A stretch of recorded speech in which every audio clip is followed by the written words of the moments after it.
It is 6:30 in the evening. I'd like to call this public hearing to order, not city council at this time. I'd like Michelle to come forward. There you are. Yes. A public hearing on a fun park grant application we would like to put in, and Michelle's going to talk to us about it. Yes. This is a good grant opportunity that we are limited on, essentially, because it's only for populations less than 7,500. So obviously our time will be limited on this one. And it is also just, it's a $100,000 grant. It is not a matching grant, so that's not money then that comes out of our pocket as well. It's, my understanding is real estate tax that'll go towards parks and whatnot. Typically, I think most of them end up being playgrounds and things like that. Our playground here gets used quite frequently and is really desperately in need of some updating. The swings are not standard size, so they need to be replaced because they're not to size anymore. You know, things change, and so just trying to change with it and get something a little better for this neighborhood right here. Within on this side of the tracks, most of these housing developments right here can walk to it, and I think that's where it gets a lot of use. So I think that would be good. I open the floor for any comments about the park and the grant application. Yeah, is all you're going to do is the all-inclusive playground? Is all you're going to do the all-inclusive playground, or is this the pickleball? Is it going in the gym? No, this pretty much sums up our money that we would have for this. Is just the playground right here at City Hall, so behind us right here. Those kinds of things will be separate. We can apply again for it, but this one, it pretty much It costs us nothing. This is all grant money that you're going to apply for? Up to $100,000. So that's where we're trying to stay now. It shows a little less on estimated cost, but we also have admin fees and things like that. So we will get to that $100,000, but it's not out of our pocket. So it's out of theirs.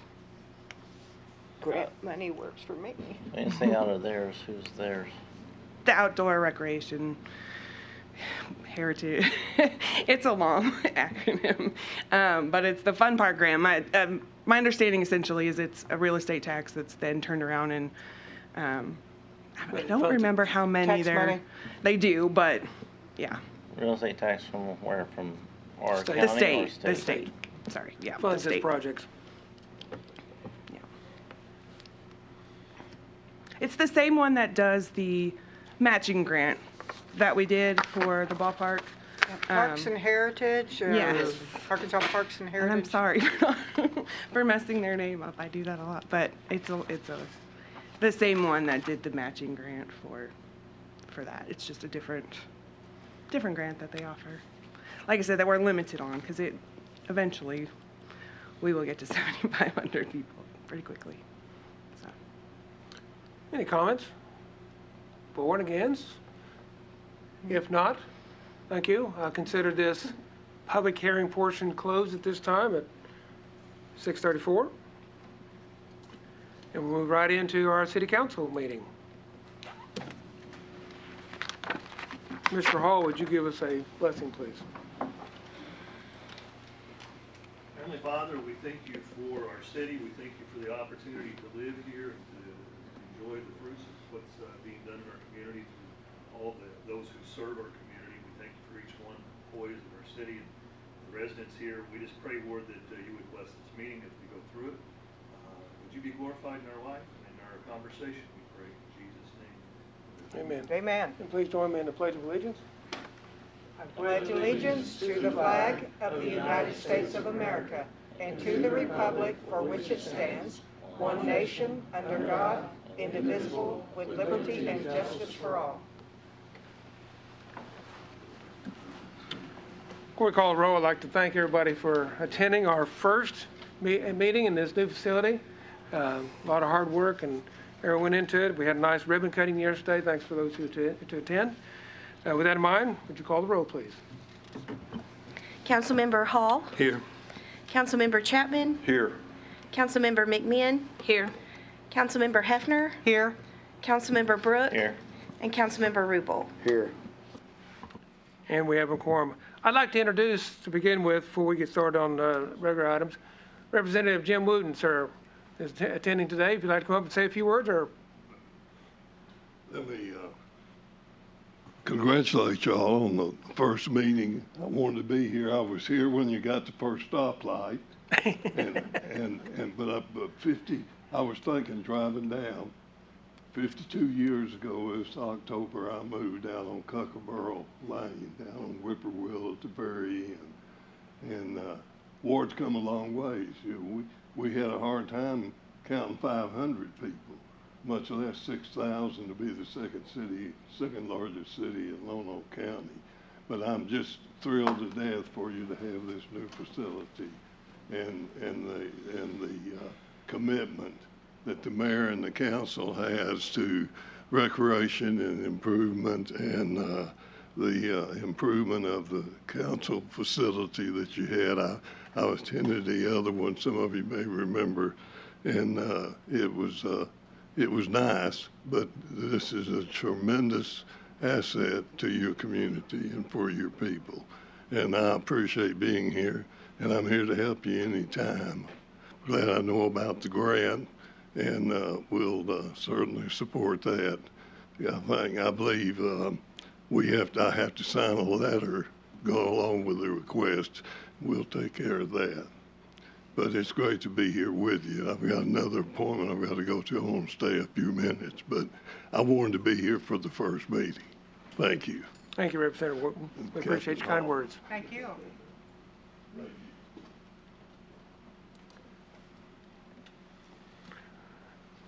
With that, we'll continue on with our regular council meeting. And first on the agenda is the review and approval of the council meeting minutes for July 15th. I'd entertain a motion to approve as presented. Motion? Have a second? Second. Any comments? Hearing none, all those in favor say aye. Aye. Any opposed? Motion carries.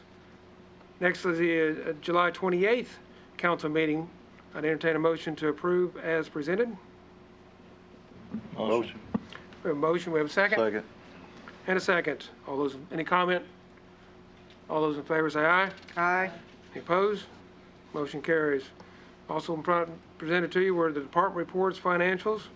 Got a chance to review them. I'd entertain a motion to approve both the department reports and financials. Motion. We have a motion. We have a second. Second. Any comments? Hearing none, all those in favor say aye. Aye. Any opposed? Motion carries. Next on the agenda is the Planning Commission. Ms. Aaron? Good evening. We have a few things tonight for y'all to look at. First, we have a variance that for the width of a street because they're building a neighborhood behind two existing homes, and the street in between them does not meet the standard setbacks, correct? Isn't that? What happened was they reversed the building on I'll put it up here, building on lot number 1. They reversed the building and built it in the setback area. What the variance is to allow for a, instead of a 25-foot setback, reduce down to 20 foot in that area. That future street will go further out. This is off of Markham. Markham. And the future streets will be, of course, the setbacks will be correct. It was either take 5 foot off each side or take 10 foot off one side, and the house would be closer to the road than really needed to be. So this was an unfortunate mistake on their part and required a variance, which the Planning Commission has approved. Right. So we approved that, but also there was a replat of the lots to show the reduced setbacks, so that we would need, don't we need action from them for the replat? No? Okay. That's your authority. Okay. Well, we approved that as well. Next, we have final plat for Oakland Grove, Phase 4. We didn't have any issue with it. It went right along with the preliminary plat that they submitted to us that we approved, so we approved that as well. This is just a addition of Phase 4, I believe it is, for Oakland Grove. All the infrastructure is already put in, and it's butting against an existing road. So council, I need a motion and approval for the final plat for Oakland Grove Phase 4. Is there any variances to this? There is not. No. How wide are these roads? What roads? The ones, They're within, those are already established. okay, It's just the white area, the little, Right over here. 133 Oh, through okay. 139? yeah, okay. that's facing Stagecoach. Right. Motion. Okay, we have a motion. Second. We have a second. Any further comment? All those in favor say aye. You opposed? Motion carries. Okay, this last one is a final plat for Moonlight Meadows Phase 1.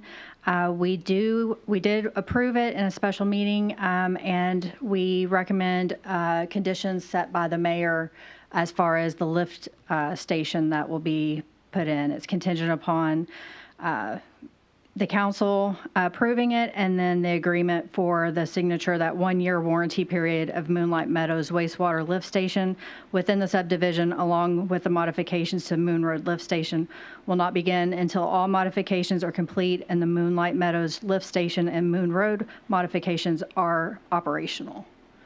Council, the developer and the engineer are here, but what this amounts to is everything's in place for final plat, except if you remember, this was the public-private partnership we did for an enlarged lift station. That's not complete yet, and therefore taking the Moon Road lift station down and doing all that is not complete. This contingency, at which we've run through attorneys and the developer has agreed to sign, is an agreement with us that the warranty period for the lift station infrastructure and the Moon lift station and the movement of the generator and everything like that will not take effect until it's operational. This allows them to go ahead with the legalities of the final plat, but of course there will be no building permits let until we get to that point either. So it was our recommendation, and the developer has agreed to this condition. So if they can't do anything until it's done, why are we doing this now? From a legal standpoint, from them on financing and things like that, they need the final approval. Yeah, they have to have a final plat on file to be able to finance the project. One thing that I will add that wasn't in here, the Planning Commission was asking questions about the size of the lift station, and we were impressed that it's not only going to take care of this whole neighborhood once it's complete, but it would have an additional 800 homes that it would be able to take care of as well for future growth in that area. So we thought that was pretty impressive that they're taking that on.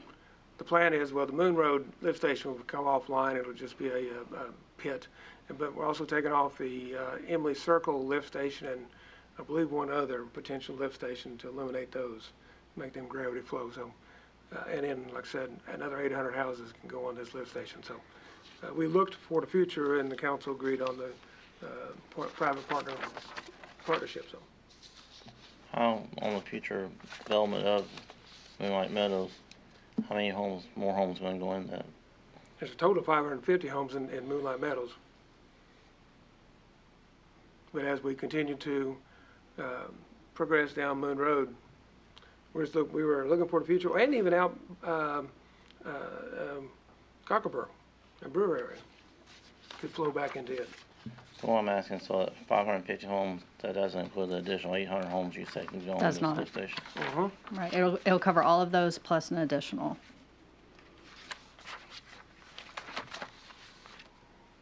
Council, with that, I'd entertain a motion to approve final plat as presented with the contingency. I'll make the motion. We have a motion, we have a second? Second. Any further discussion? All those in favor say aye. Aye. Any opposed? Motion carries. Entertain a motion to approve the Planning Commission report as presented by Ms. Nixon. Motion? A second? Second. Wait a second. All those in favor say aye. Any opposed? Thank you, ma'am. Thank you.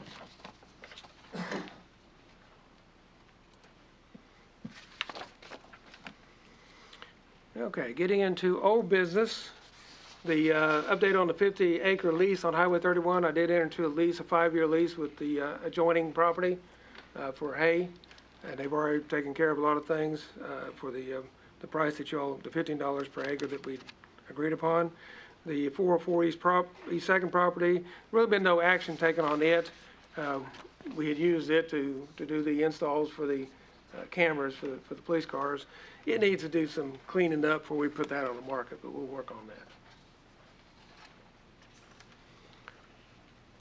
New business. First on the agenda is Zealous Trash Services. Contract expires 1 October. The current contract length is 3 years. They are here, yes, to discuss whatever. It is our recommendation that we continue with Zealous Trash Service and offer them an additional 3-year extension. Any discussion? I have a question about the limb pickup. Was there one in July? I didn't see one on the water bill. It's charged every month. No, I'm talking about a pickup, a Right. scheduled pickup. I thought we were doing it like every 3 months, a We are. quarter.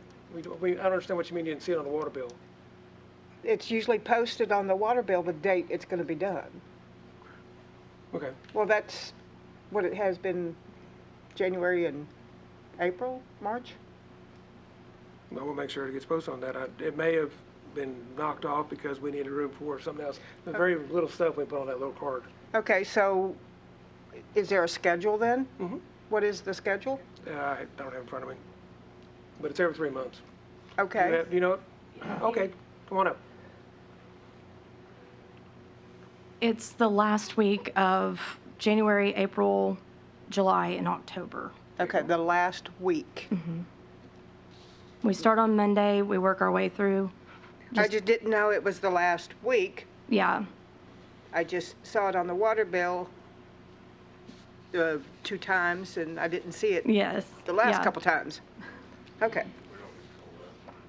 Well, you don't have anything Yeah. to do with the water bill. Okay.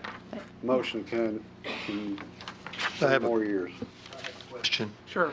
Did I understand correctly, no rate increase? Correct, no rate increase. I'll say, Okay, we have a motion and a second to extend the contract for another 3 years with Zealous Trash Service. Any further comment, any public comment? They do a great job. Thank you. We try. We have a very good crew. You do. Thank you. With comments, all those in favor say aye. Aye. Any opposed? Motion carries. Thank you. Thank you. Michelle. Michelle wants to tell us about a new program that she'd like to bring in We're gonna do play. a lot of stuff. This has been on the table for a while now. Our radar screen. Yeah. So, but I actually have a contact that they install, so they fix Burns Park, and, you know, they actually do this for, I think it's Friends of Disc Golf is what their name is, Mr. Preston Cowan. And so we are looking to do potentially a disc golf course. Start with 9 holes. We have enough property for that. It's one of the things that public has come to me about. I mean, even just running to the store with my whatever on, and people know, hey, what about disc golf? So it's been something that's been brought to my attention, and of course those are things we absolutely want to try to do for, especially if the public wants it. So this is something that's just on the radar. It's not a huge project. I wouldn't consider. I mean, it's less than the mayor's spending. I think it was $5,000 for just the baskets and everything. That the only thing it didn't include was the concrete. They come and put everything in for free, and that's all included in that. So it's just something that I'm trying to work on and just wanted to get input on. Where would this be? At the ballpark. So Okay. Out of the way of soccer, Yeah, so it on could be in the between? back side of, so we have the two fields, and then the parking lot on the other side of that. So on the back side essentially of the concession stand following along where the tree line is, we'd clear out a little bit and put it in there. How many holes you gonna have? I think if we start with 9, the property itself can hold that. If they can kind of get us another path as they're going, and they help do layout and everything, I can safely say 9 for sure. If they can get some more in there, that'd be great. But safely 9. For 5,000? Yep. Basically, this was just a little informational for y'all. Yeah. To know this is coming, is what we're working on. Yeah. One of Probably the in the budget projects. next year. Yeah. That's just for Yeah. the baskets, right? Yes, the baskets and the tees. Another option is then sponsors, kind of like any golf course does, or I'm sure others have done it for disc golf too. But sponsor a hole, and essentially we could not be out of pocket a whole lot if we can present something and get some sponsors to sponsor a hole or multiple of them. I don't know, if they want. So, Any questions? yeah. Well, thank you. Okay. Thanks. Next on the agenda is ordinance 2025-16. Would you read the title, please? An ordinance establishing policy concerning providing city utilities to subdivisions outside the city limits award, declaring an emergency, and for other purposes. Council, if you remember, state legislation did away with, and Representative Wooten's over there saying, yeah, did away with extraterritorial jurisdiction by all cities. What this ordinance does is set how we handle that going forward. Basically, if a subdivision wants to come forward now, if they're continuous with the city limits, they're going to have to get annexed in before we will provide utilities. If they're not connected to the city and they still want our utilities, they're going to have to sign a letter of agreement on annexation and construction and build the roads and infrastructure and everything according to our standards in order to get utilities, city utilities. If they choose not to do that, we have the right not to provide city utilities to them. So this sets the rules for that. And I did ask for an emergency clause because I think we need to go forward. This is now in effect. As of August 5th, we have no more jurisdiction outside the city limits for planning or development. I'll open the floor for discussion. So all of these would be required to go through the planning commission and go through the whole process like any other subdivision in the city? More than likely, if one came forward, it might not go to the planning commission right at first, and that's come to us and go through the process. But yeah, it'll be a process through them, to us, yes. Yeah. Because the annexation will have to come through us anyway. Yes, sir? So the ones that we're already providing service to, they won't have to be grandfathered in? Oh, yes, sir. Fortunately, we didn't get caught up. Some cities get caught up with an issue where a preliminary plat was approved outside the city limits within the ETJ, and now they want to have a final plat, like we did tonight, but they don't have the authority to approve a final plat because they don't have authority out there anymore. So there is a big-time legal dilemma right there. But any public comment? Hearing none? That's a tough question. Sure. Okay, so that's water and sewer. Yes. And right now, we just do water, No, we do sewer a lot of times on But- outside city limits too. only if they ask for it, or? It's been put in down on Stagecoach, all of that area down there all has sewer from us. Okay. But they were within the 1 mile. So eventually they would come contingent and be brought in. This puts a procedure in if well, we don't have any authority out there unless we get this authority. Will they be buying the wireless meters? Oh, yes. Oh, yeah. If they agree to build a subdivision to our standards. Water, wastewater, yeah, they'll all be, exactly. Yes, sir. But they're- All the subdivision rules will come into effect, but they don't get the utilities. One Period. on Stagecoach, it's already grandfathered in. Just trying to figure out how to make some money off. Any more discussion?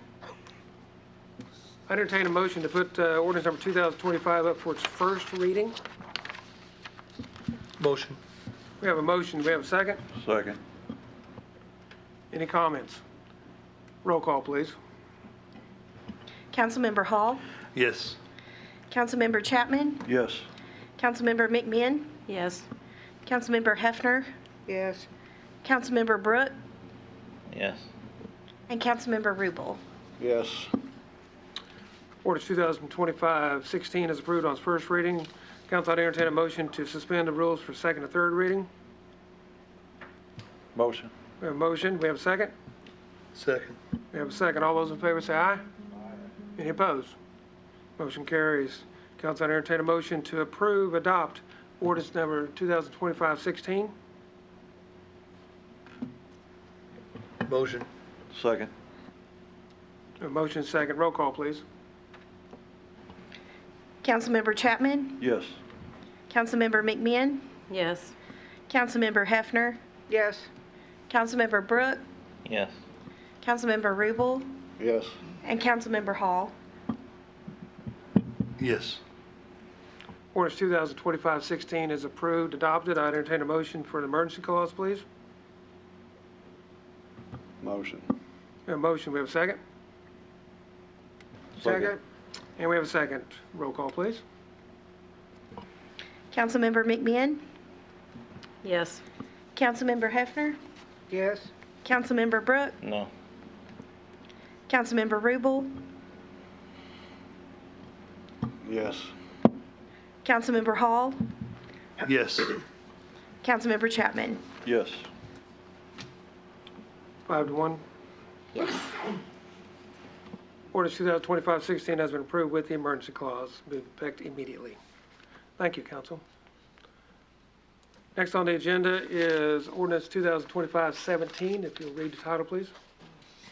An ordinance authorizing the Ward Fire Department to charge for fire responses and other emergency responses outside the city limits of Ward.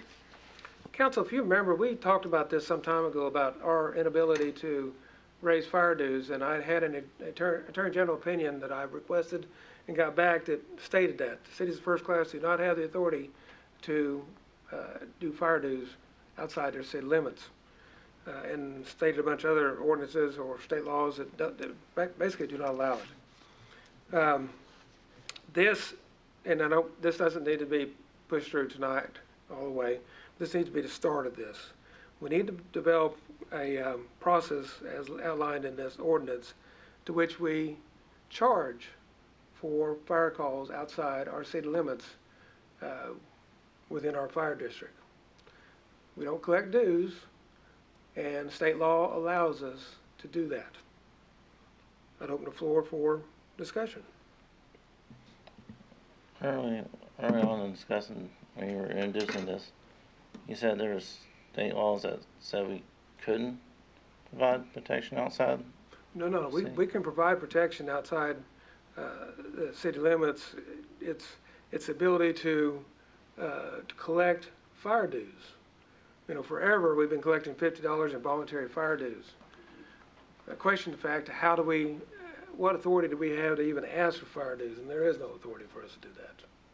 As a municipal fire department of a city of first class. Volunteer fire departments, CSNC, Butlerville, and all those are covered by law that they can do fire dues. Municipal fire departments that we are one, we cannot. So what's the authority that we have to collect if they don't pay?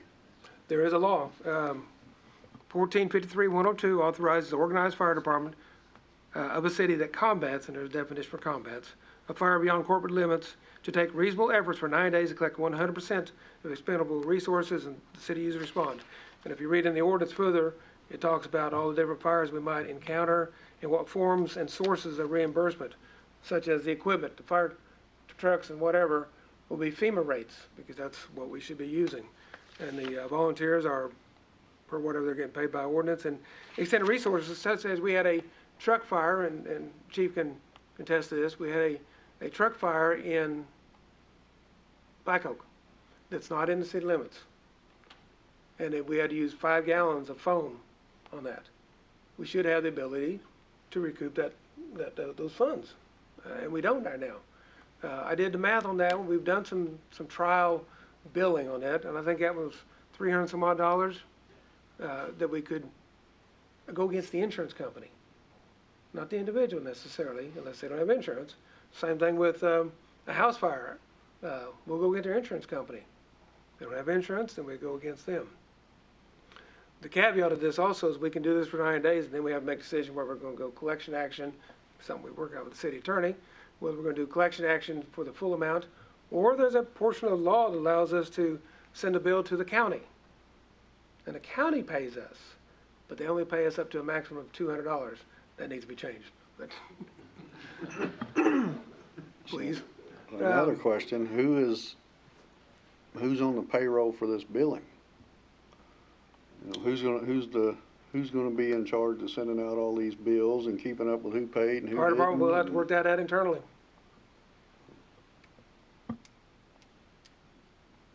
Whether they'll be initiated with the fire department through the reporting system, and potentially they could be sending out the bills and giving a copy to the finance department, who will track it, or the finance department's going to send out invoices. That is what we'll have to work out at a later date. You had mentioned once about contacting the county judge about us getting on some taxes, real estate taxes, or? That's still in the process, and if that comes through, then this will go away. But we gotta get this process going. We have discussed, and I've been in several discussions with the Association of Arkansas County's attorney about this very thing. And there are procedures that the county has to do in order to get us tax revenue. It could be is that they create a fire department or a ward volunteer fire district in the county, rename it, and contract with us to provide fire protection. And they collect the dues and pay us the dues that they collect. That's one possibility. The other possibility is they can do some things to put it on property tax. But that's something the county has to do. And looking right now, we need to work on what we can do right now. And yes, if the county changes and able to either collect on parcels or some other means, then we wouldn't do this. I'm all about recouping cost and stuff. I just don't want to see this turn into a profit generator. Is there any way we can get a schedule of fees or possible fees? Oh, sure. FEMA, I can send you a copy of the FEMA's for the vehicles. And the expandables, the foam, whatever the foam cost is right then. I think the ordinance says current cost includes shipping and delivery charges and taxes. We're not trying to, we're not doing a 10% surcharge or anything like that. The vehicle charges are minimal in truth by FEMA rules.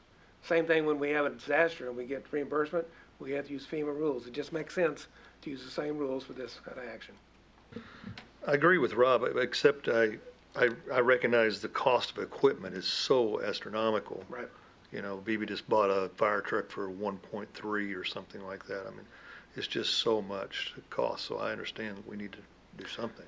The biggest thing is we're providing fire protection out in the county for free, for the most part. Now, we do have some people who voluntarily send in their $50 every year, and that's about $6,000.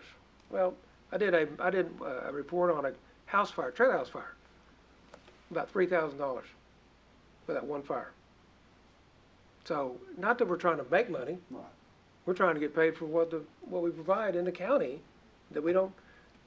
Some in the county, someone at the quorum court says, well, you get tax money. No, we don't get tax money in the county for fire service. We get city tax money, and we provide. The other alternative of all this, if we want to do this, is this body can say, okay, we're no longer fighting fires outside city limits. unless it's a mutual aid agreement or an automatic aid agreement. We're not going to be primary response at all. We're gonna What's take that care- look like, Tony? Come on If up. you were to, if we were just say that we're city limits only, what is that gonna look like? As far as call volume or? Well, it's in general, what's that gonna look like? What dangers is it you, in your mind and opinion, what dangers or citizens isn't a good name, but occupants of the fire district, what is that gonna look like if So we cut it out? If you cut it out, like he was talking about, it's gonna actually, it'll make an impact because you have other fire departments that are taking on, they'll have to take on more than what they already had. And they're all volunteer, right? Well, yes, That yes, right? ma'am, and we're all too, and that's the thing is, but as far as like the mayor's saying, something like that would be something we'd really have to, call volume wise, I'd say 85% of our calls are in the city limits. But, So, you know, but the there's, thing with the other departments around is they're not city limit fire departments. They're They're just- township or right, whatever. they just have a fire So district. they get fire dues from the county. Yes, sir, they get the tax, Well, they also, yeah. yeah. Another thing, when And it COVID seems to me that if we restrict it to the city limits until the county makes a decision, it kind of forces their hand to make the decision that they need to make. yeah, we don't want to do that quite yet because Do they come into the city? Who's that? The area ones? The other mutual aid, yes, ma'am. Sure. Yes, ma'am. Yeah, if we call for them, they They come don't here. automatically come. but we Right. do- We've got an automatic and a mutual aid agreement. Automatic is they automatically get paid out. But we all have mutual aid agreements through, well, all of Lonoke County. Well, and that could be, you could combat that with automatic mutual aid from BB as well. They're a city limit fire or Cabot. So. Right, And we've responded to Cabot Yeah. to man stations while they fight a big fire. right. That happens. This ordinance, like I said, it doesn't be fast-tracked at all. We need to get it going, though. Chief, And if on the back, I think what it is, it doesn't take effect until January 1st. And any fire dues that are still on the books for 2026, we will refund those pro I'll rata. make a motion to approve it on its first reading, but I'd like to look at Sure. what it would entail to have city department. Well, I would like to push the fire dues, and if they pay them, they're not charged, but if they don't pay them, then they're charged. We can't do fire dues. You can't do both, not fire due, there's no way to get like volunteer No, money? no. Okay. I mean, people can volunteer and send money to fire On the department. other side of Well, I that, thought graciously take I that. thought I the mean, fire that's- dues was not in city limits. That's the point. We But can't, I'm talking about outside of city limits. They We- can't do fire dues there no, we either? can't own it. Unless you're a volunteer fire department. Right, we're not a So- volunteer fire department. but on the other side of this coin, is if we restrict it to the city only and you mutual aid to Butlerville, and we're donating that money too that we go out there with, so. So we're not recouping any cost on mutual aid to any other surrounding departments. Well, section 4 of the ordinance says, fire and other emergency responses outside city limits as outlined in the automatic and mutual aid agreements will not be charged to anyone or anyone's insurance except if requested by the fire department in charge. They may want us to go ahead. Plus, any initial response to a fire district in here, that we're the initial because a department doesn't answer their call, and the county, or excuse me, the dispatch in turn says, Ward, you gotta go out, then we're gonna charge, So, and even in their does area. anybody know what Cabot does? Because they have all the Carrington and all that past the liquor stores and stuff, which is obviously not in their city limits. How do they handle it? They just donate it, or does anybody Pretty know? much, from what I understand, they donate it. I mean, that's like a gray area between everybody over there. But you would Yeah. have huge populations of. They are, their department does not sign automatic or mutual aid agreements with anybody in Lonoke County. So, I mean, they'll come if you ask them, but they won't sign agreements. So, What's your thoughts? I really hadn't got any thoughts on this, what we're actually discussing right now.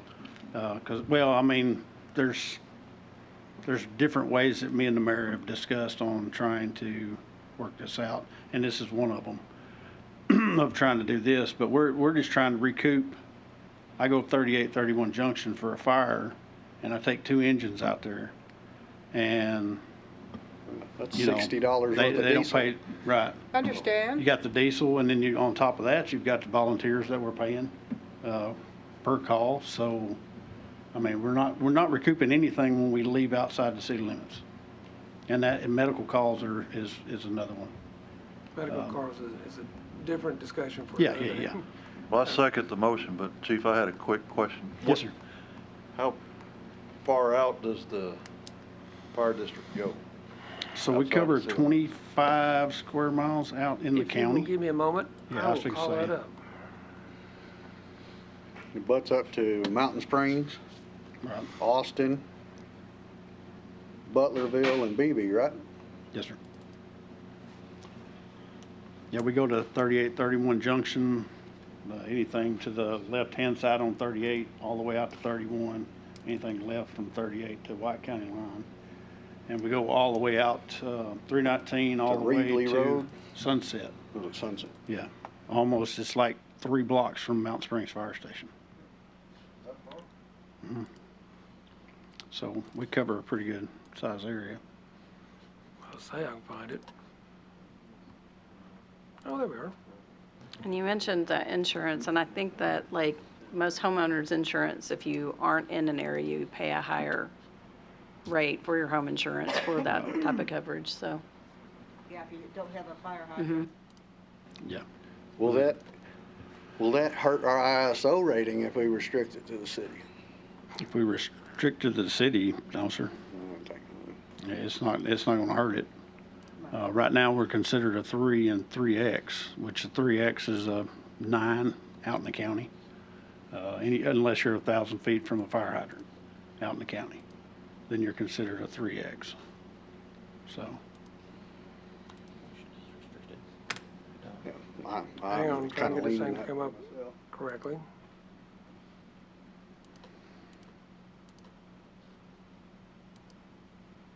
Ah, there we are. Okay.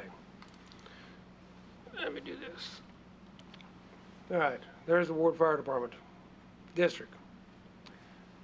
And this, if I superimpose the city limits on top of it.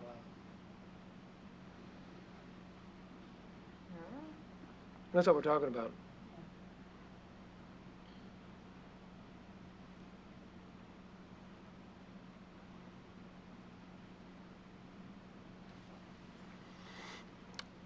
And this, do what? We don't help Austin?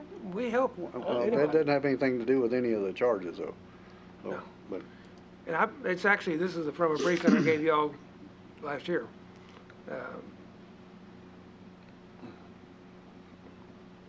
Voluntary fire dues from 2019 was 9,000, now it's down to an estimated at that time in 2024, 7,800. Also, the problem is when new subdivisions are built in the county, it or new adds houses, addresses. we don't get notified, Mhm. so we don't know. We wouldn't know to send them a bill if we could send them a bill. Right. Well, I make a motion, we put this on a first reading, but I'm gonna be honest, I'm kind of leaning in towards restricting it to the city limits and let the county figure it out.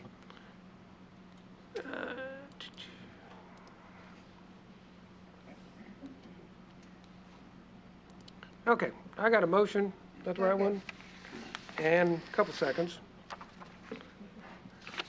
Any further discussion, any public comment? Hearing none, roll call, please. Councilmember Hefner, Yes. Councilmember Brooke, No. Councilmember Rubel, Yes. Councilmember Hall, Yes. Councilmember Chapman, Yes. and Councilmember McMinn. Yes. Ordinance 2025-17 has been approved on its first reading. We'll, excuse me, we'll move this forward to next month. Thanks, Chief. Next on the agenda is ordinance 2025-18. If you read the title, please. An ordinance repealing and replacing ordinance 2022-02, an ordinance establishing a procedure for the purchasing, sale, or exchange of property in the city of Ward and for other purposes. Council, I've brought this to you a time or two about raising my authority to spend. I'm bringing this to you separating from general funds and water and wastewater funds. Just a week or two ago, we had to have a special meeting to approve a pump that was $1,300. I only have $10,000 spending authority. Took a minute to do that special meeting. Pumps are not cheap anymore at all. $10,000 is too low for the water, wastewater side of the house. The general side of the house, if you want to keep it 10,000, I got no problem with that. The water, wastewater, we really need to raise this, in my opinion. And I open the floor for discussion. How did you arrive at the $42,000? Oh, that's state law on that. That's, if you look, there's a blank in section 2. I didn't put an amount in there. The 42 is the state limit now that we have to go out for bids.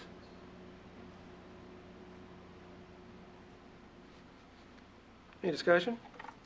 As a city council member, my sole job is money. So I think we need to keep this as it is. And I do not mind doing special meetings. I think I've showed up for most of them. I don't mind special meetings either. I'm just thinking that in event of a true emergency, well, anyway. Well, in the event of a true emergency, you would probably do it and ask for forgiveness later. True, but I'd rather have the authority to do it up front. Legislative audit gets a little testy when you do things out of the, that you're not supposed to do, emergency or otherwise. You can get by with it, but anyway, like I said, I didn't put an amount down there because I didn't know if you wanted to do anything or set an amount. How much were you thinking? I was thinking 25,000 minimum. That gets most of the current pumps. Some are much higher than that, and it would be out of the range anyway.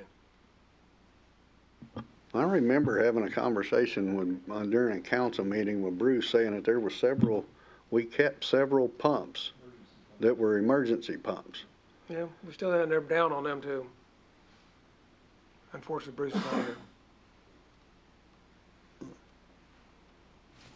I think I make a motion that we table this until Bruce is here and we could ask him more specific questions. We got a motion to table. A second. We got a motion to second to table. Any discussion? All those in favor say aye. Aye. Any opposed? Opposed. Okay, so roll call, please. Councilmember Brooke, No. Councilmember Rubel, No? Councilmember Hall, Yes. Councilmember Chapman, Yes. Councilmember McMahon, Yes. Councilmember Hefner. No. We have tied 3-3. I'm going to vote in affirmative. Table this to next month.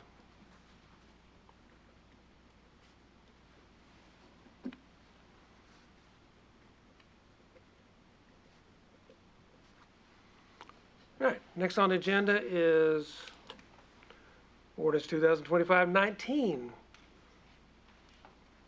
you read the title, please? An ordinance repealing and replacing ordinance 2002-02, establishing a general penalty where no specific penalty is provided or where adopted by reference, declaring an emergency and for other purposes. With the city. I figured you'd ask me this one. So council, we have lots of ordinances that have their own penalties in those ordinances, such as no building permit. There's a fine stated in there. If you're warned for not having a building permit and then you get a ticket for that, it's $100 or whatever it is. We have a lot of ordinances that don't have a fine amount in them, and they're not, more specifically, they're not entered in context or our criminal justice system. So somebody, I can't remember, what was the most recent one that came up last month that kind That of. tripped us into doing this. Yes, well, there was one several months ago that the girls in the clerk's office have been trying to get entered into context for over 6 months, and we can't get it entered. And if it's not in there, we can't enter codes to properly issue a citation. In fact, we're getting close to being past our 1-year limit to even charge this. I don't even remember what that one was either. But the most recent one was, I can't remember what it was now, but it didn't have. It's an ordinance violation. We have an ordinance that the alleged defendant is in violation of, but there's no penalty. And we have a lot of ordinances like that that don't have a specific penalty. So this is a catch-all that says if we have an ordinance violation, it's going to fall under this, and it's going to be X number of dollars or whatever the council decides the penalty should be. But just a general catch-all violation ordinance. And we had one. It's 2002? Yeah, 02. We had one. This cleans up that ordinance. There was some state law that was not correct site, I believe. It was one where a guy was installing water heaters Right. in rental properties with no plumbing permit, and we didn't have a specific fine for that, I believe is one of them. This is just a catch-all. The state has a fine for that already, though. Say again? The state has a fine for that already, though. Yeah, but the state wasn't involved in my. Right. We sent letters, and there really wasn't anything we could do. The I think big- the UDO takes care of that particular type of instance now. Right, it will. It will. But at the time, we didn't have anything. And I'm sorry, I wish I could remember the one that came up most recently. I don't know if it involved, wasn't animals, was it? No, because we have animal. I don't know if I can call, if I can find it or not.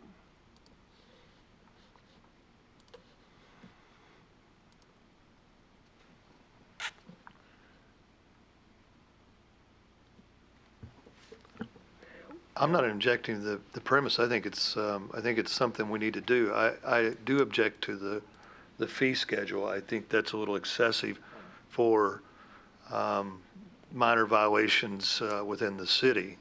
I take no Shall position not on the exceed. fee schedule. It's just a matter of getting something on the books. Whatever this council decides on that is. Well, and if you read it, it says shall not exceed. So, yes, yeah, the final penalty shall not exceed. Before I see that. I was Right. just looking at the fee. So the judge would have the ability to set the fine Yeah, yeah. up to, and if you had an egregious Yeah. individual, that's up to the judge, and that's not our, so, yeah, so this is not $1,000 for each fine. That's what I'm going, I thought. No, this is shall not I didn't exceed. mow my grass, so I got $1,000 No, fine. sir. No, sir. Now, there are some, like, for example, the failure to vacate statute, or ordinance rather, is a $10, and every day is a new charge, which Right. we don't ever do that. But technically, if somebody fails to vacate after notice on a 10-day criminal, which Arkansas is the only state in the country that still does criminal evictions, which were ruled unconstitutional in Pulaski and Perry counties, but they hadn't been ruled unconstitutional in the other 73 counties. But nonetheless, if you had a rental property, you could come in and file an affidavit every single day, and it'd be a different charge every day. I don't like catch-alls. We have to have it. We have to have it. We have to have it because context, which is the computer system and the program and the court office mandated by the state, you gotta have fines on all your ordinances, and this is the catch-all for those that don't. So, Yeah. If we have an ordinance with no fine, we might as well repeal the well, ordinance. 98% of our ordinances are covered by state law or state statute at some point. So why don't we mirror whatever the state statute is? Is there a fine in that state statute? Every state statute that's a criminal act has a fine registered to it. If it's a misdemeanor. Right. But if it's a violation, it does not necessarily. It's up to the city to set that. But if it's a criminal misdemeanor, then yeah, it's got class A, B, C. Right. Unclassified. But like, did we pass the noise ordinance? We did. Okay, that's not a state criminal statute, so it would be up to us to decide what the violation of that would be. And I think we did. Yeah. I think you just bring, I don't know, Councilmember Hefner, I don't like the coverall. If we have an ordinance that don't have a fee, bring the ordinance back up and we'll put one on there. That way, it'll be a set amount, it won't be just a up to the judge type thing to do. It'll be a set amount, this is what's gonna be type thing. Just bring the ordinance back up. Heavens knows, we have all these other ordinances that we vote on anyway, so I don't see why a few more is gonna hurt. So just be more of a hit the mayor's time, write them or you write them, don't really matter who writes them. Get them up here, and let's vote on them. But at the same time, if you put not to exceed $1,000, that kind of puts it on whoever our district judge is to say, $100 or 75 or hell, 25 plus court costs, whatever. But I think $1,000 is a little excessive on a first offense like this ordinance is Y'all written. set that whatever you want to. Right, so, I'd probably be all right with starting at $250 on the first offense and up to the fourth, you may get to $1,000, but If we did 250, just for a question, if we had an ordinance that was higher than that, and I don't know if we do or not, which takes precedence? The ordinance that, The ordinance that specifically has that Okay. specifically has a penalty punishment in it would take, this would only apply to ordinances that didn't have okay, a line item penalty in them. 10 years ago, I had to pay $100 for a loose dog. Well. I'd hate to have to pay $1,000. keep them on Well, no, leash. that's not the minimum or the standard. That was, I We're think the way talking this was not written to was exceed. not to yeah. exceed. So the judge could say $1. Yeah, That's up to the judge. You can lower the maximum right. to ensure that it doesn't go that high. That's kind of what I'm getting at. I hate to see a, first offense being, not to exceed $1,000. I think first offense should, One be thing at that 250 and then step up the 4 spots from there. One thing that comes up on the court end a lot, and I don't have anything to use as a tool, is say, a young kid comes in here, or maybe a military member or service member, whatever, and his first offense, he's probation eligible, and it's a speeding ticket. Say he was going 55 and a 35. Sometimes what we'll do is convert that to an ordinance violation, a civil penalty. Civil penalty. And then I just have to make up a price. It's not in context. It's that we probably, I don't know if this is the way we should be doing it or not, but if I had a catch-all ordinance, we could say, we're gonna convert that to an ordinance violation, and then it doesn't go on their driver's record, they're still probation eligible. Well, I'll make a motion to start first offense 250 and then step up from there, with the fourth offense being not to exceed 1,000. I like 100 better because it might be something like a loose dog. again, the judge has the ability to set it however he wants. But it Why are you might- putting it so low then? I do not like leaving things up to a person, they might have had a bad day. The judge? Yes. You think Did, that's fair? I do think it's funny. Because we're talking about a guy that can put you in jail for a year for speeding down the highway. I second the motion. All right, the motion was, if I'm not mistaken, Rob, was your motion 250? Tell me again. First offense not to exceed 250, and then you can step up to the fourth offense not to exceed 1,000. So what's the, So 250, 500, Okay. 750, or whatever.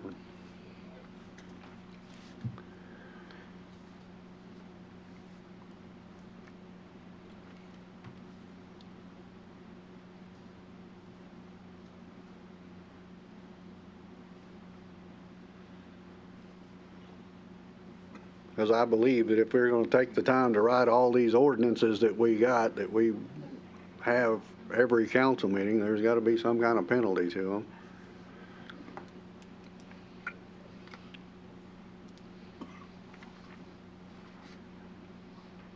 I'm trying to look through an email to see if I can figure out what we were talking about to got this started. I think it shows 4, and both of them not, all 4 of them say not to exceed $1,000.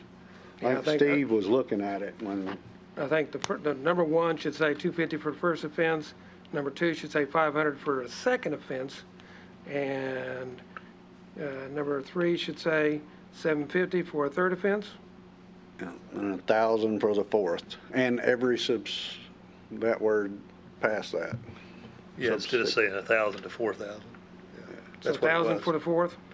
Yeah. Okay. I'm going to strike Well, okay.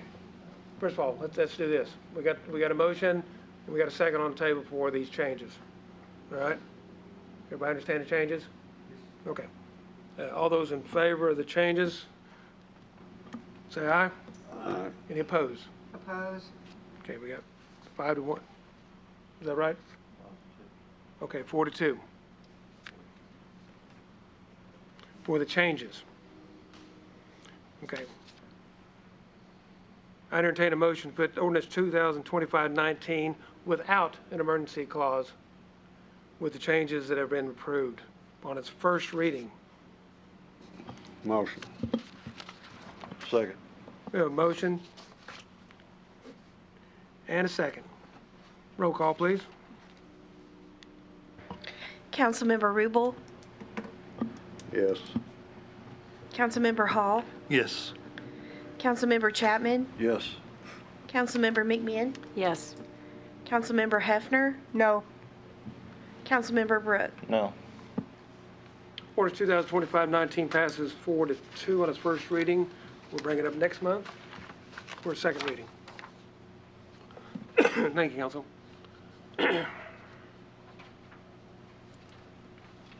Next on the agenda is ordinance 2025-20. If you'll read the title, please. An ordinance adopting the Unified Development Ordinance, the future land use map, and the official zoning map for the City of Ward, Arkansas, amending the City of Ward Municipal Code for other purposes. Council, this has been a long time in the making. This has been a 3-year process. And we finally got through to this. Council, the staff has gone line by line, Planning Commission has gone line by line. We've had public hearings for people to provide input to it. What I'd like to do is open the floor for discussion. Hearing none, I entertain a motion to put ordinance 2025. This is a 3-month process. We don't need to fast track this at all. Quick question, what constitutes a minor procedural change? That'll be probably a typo or something like that, and it'll be up to the mayor. And working with the planning commission. So, Is there a reason that says without the council's approval? I mean, well, just What's the because justification? if it's minor, we don't need to bring it back here. If we had, I think the police manual and a few others have the same language, just administrative. Well, of course, it can say with concurrence of the planning commission and briefing of the council after the fact.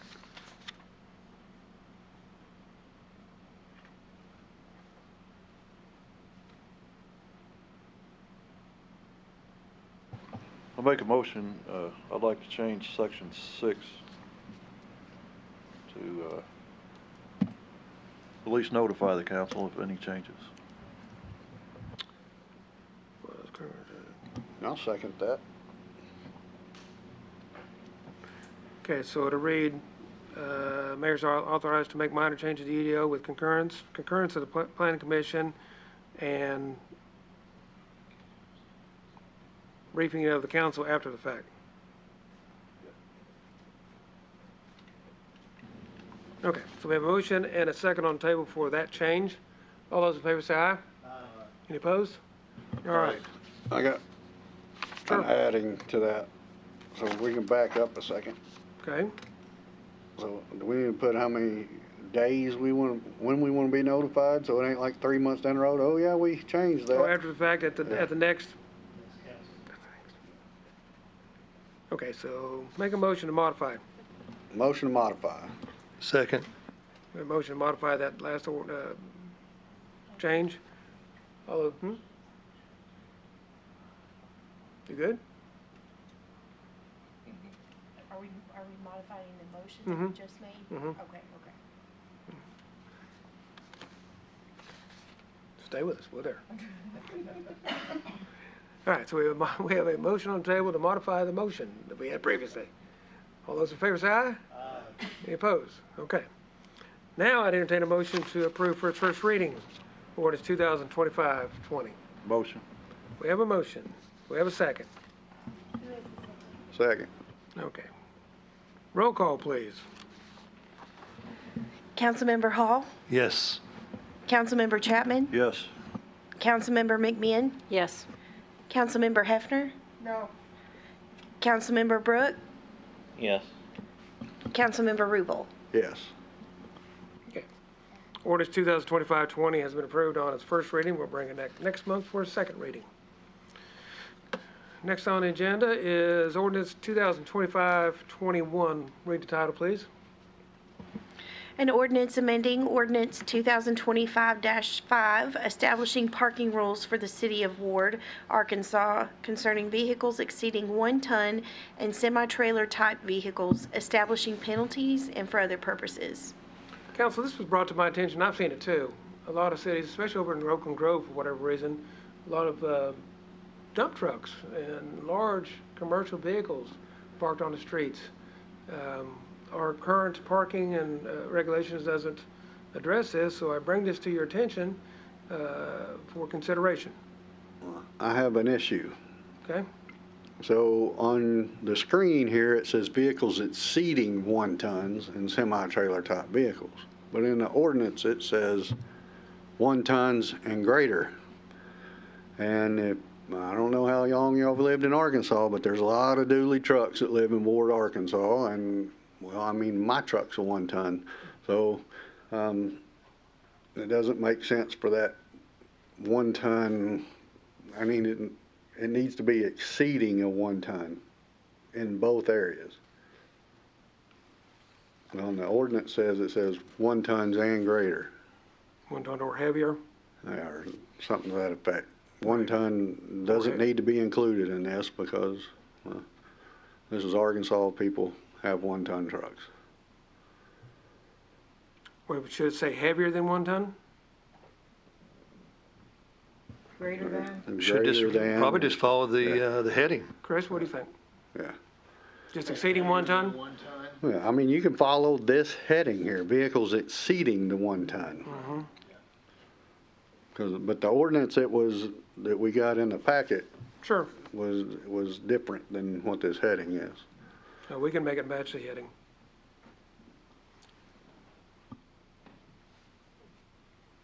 Make that a motion to, Motion to change.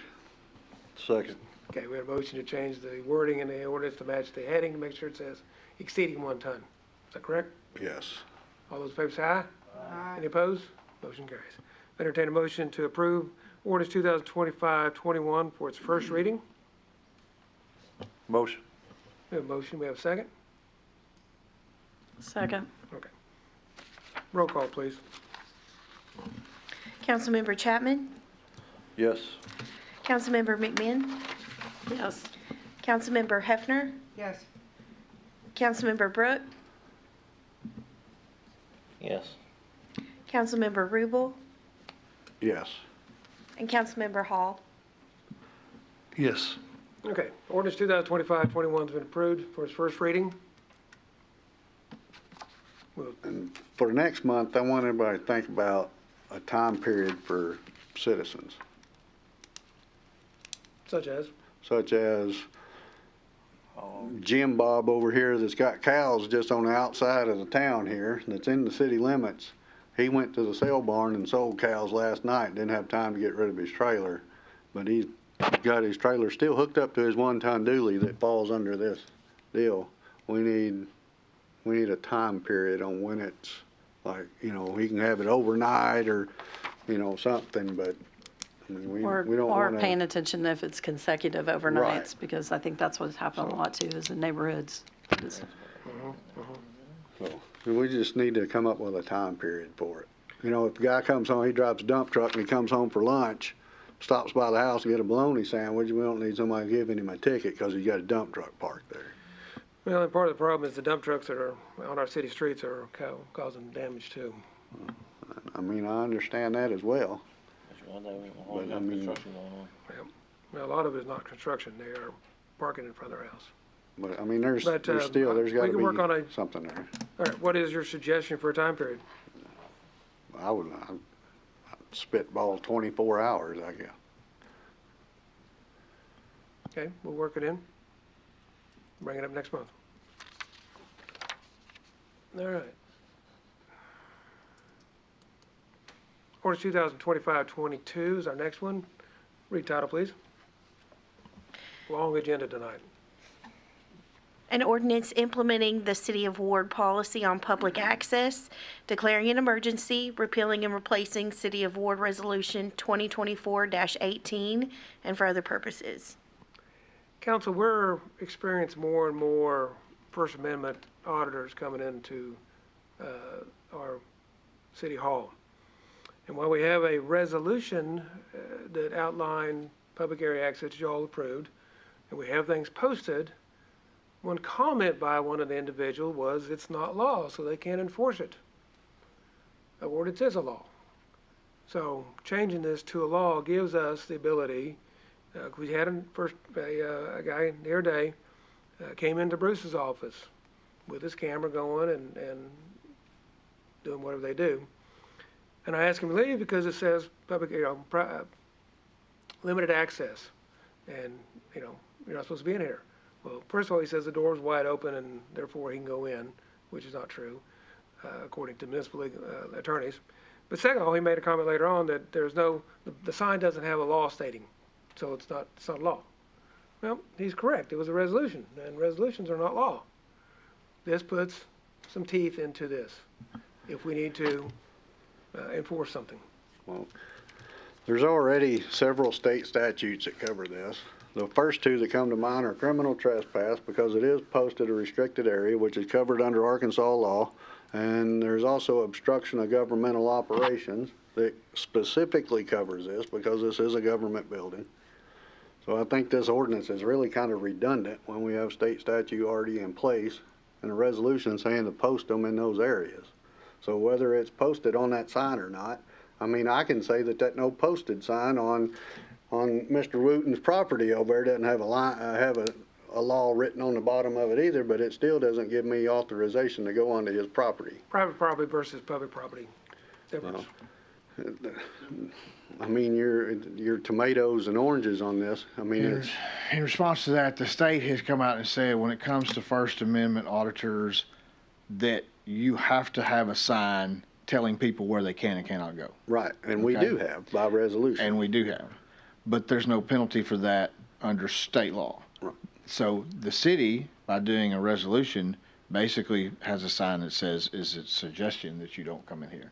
There's not a hard and fast. The auditor was correct in this instance.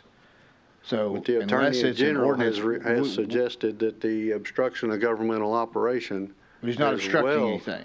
He If is he's by standing going past that sign. That is obstruction. He's not obstructing anything. And under current resolution, we can't remove him. We cannot. If there was ordinance, we could. Well, if he's not obstructing anything, why bother removing him?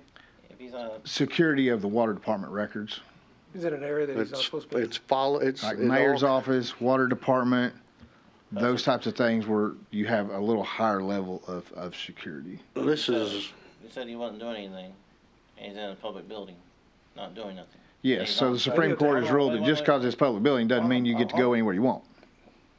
You can limit hold on. access to things.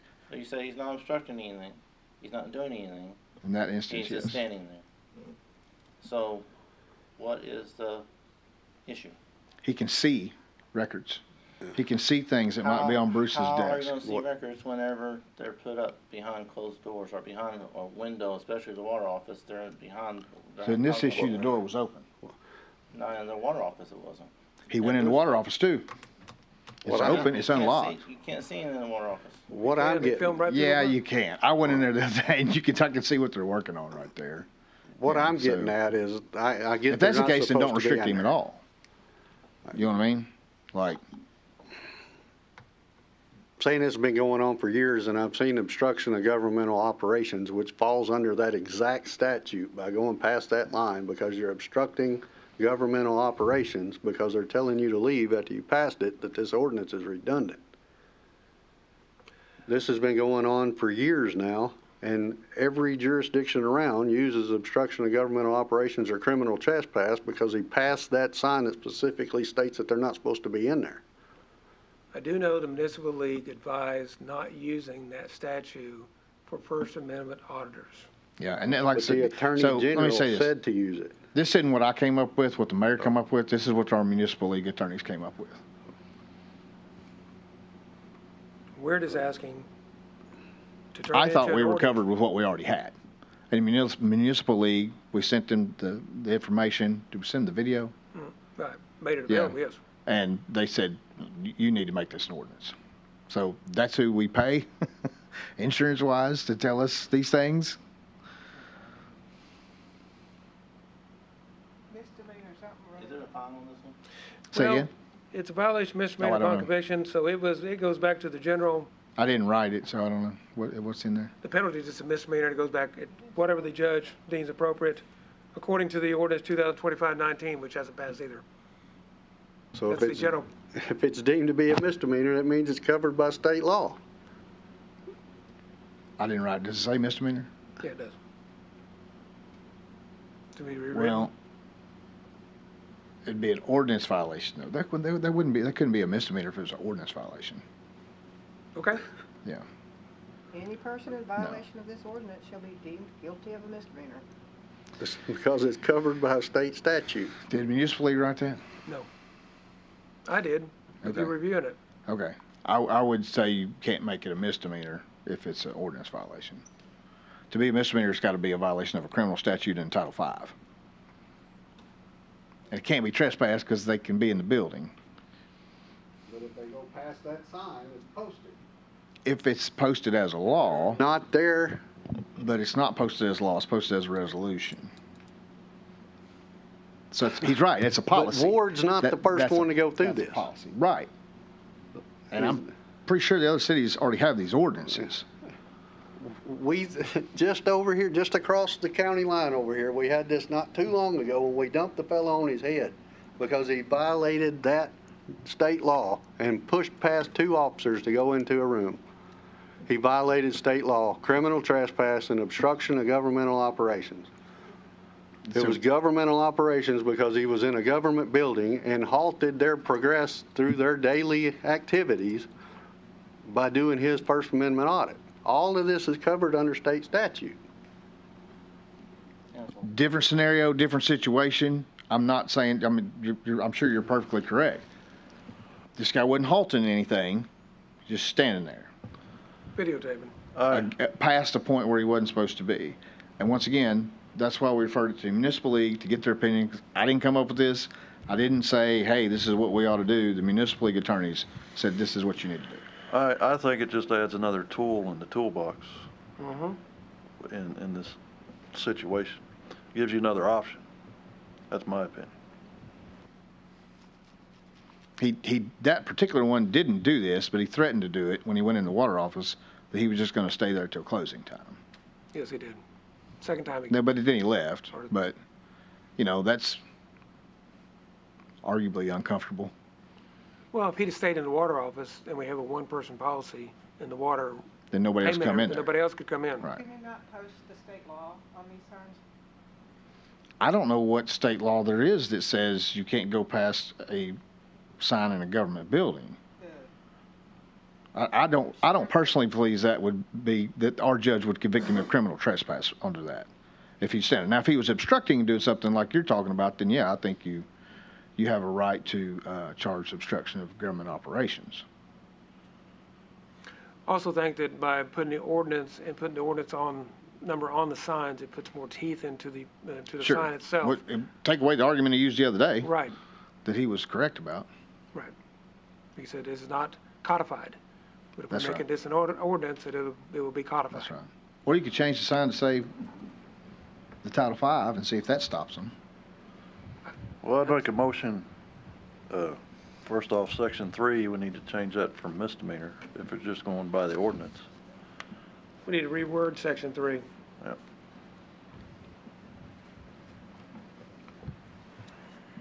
And then after rewording, I would make a motion to approve. I want to say, you know, I'm not saying that something doesn't have to be done. What I'm saying is put ordinance after ordinance after ordinance after ordinance that's redundant by state law here all the time. And it's just at some point, you know, we have to refer back to what's already written instead of just Wait, okay. being repetitive. I think under the First Minute Auditor's stuff that we've been getting information on, we have to do local ordinances. And I think it does definitely make a little difference. So let's use, Rob, your example. Say we had a sign that said, you can't come in here, restricted access, and you put the criminal trespass statute down there. And we had to get rough and arrest the guy. And of course, it's all on film. He's been filming it, and he's going to have a body cam and whatnot. And he gets an attorney, and they start bringing in First Amendment stuff because he was allowed to be in the building. He was allowed to film, and he crossed this line. And the judge says, I don't think this fits the statute for criminal trespassing. But it definitely would have fit the statute, would have fit the ordinance violation if we said, hey, we have an ordinance that says if you see a sign that says you can't go past this line in our building, then there's a fine. It's $100 or whatever. Just, I think it makes it more clear. I think the Municipal League is correct on this, as this is a very specialized set of situations where people are doing this. They're coming in trying to get a rise. Yeah, they're just agitating. They're is baiting all they're somebody doing. into making some crazy response. And nobody wants to be on TV tossing some guy out of the water office, you know, getting physical with him. If this will make them not go in there, then I think it's worth it. It mitigates the situation. Yeah. All right, we have a motion on the board to approve ordinance 2025-22 first reading with us rewording, which we can bring back next month, rewording section 3 on a penalty. So I have a motion. Do I have a second? Second. We have a second. Roll call, please. Councilmember McMahon,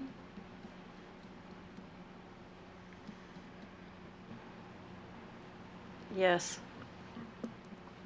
Councilmember Hefner, No. Councilmember Brooke, First reading. Yes. Councilmember Rubel, Yes. Councilmember Hall, Yes. and Councilmember Chapman. Yes. Okay. Ordinance number 2025-22 is approved on its first reading, and we'll bring it back next month for second reading with changes to section 3.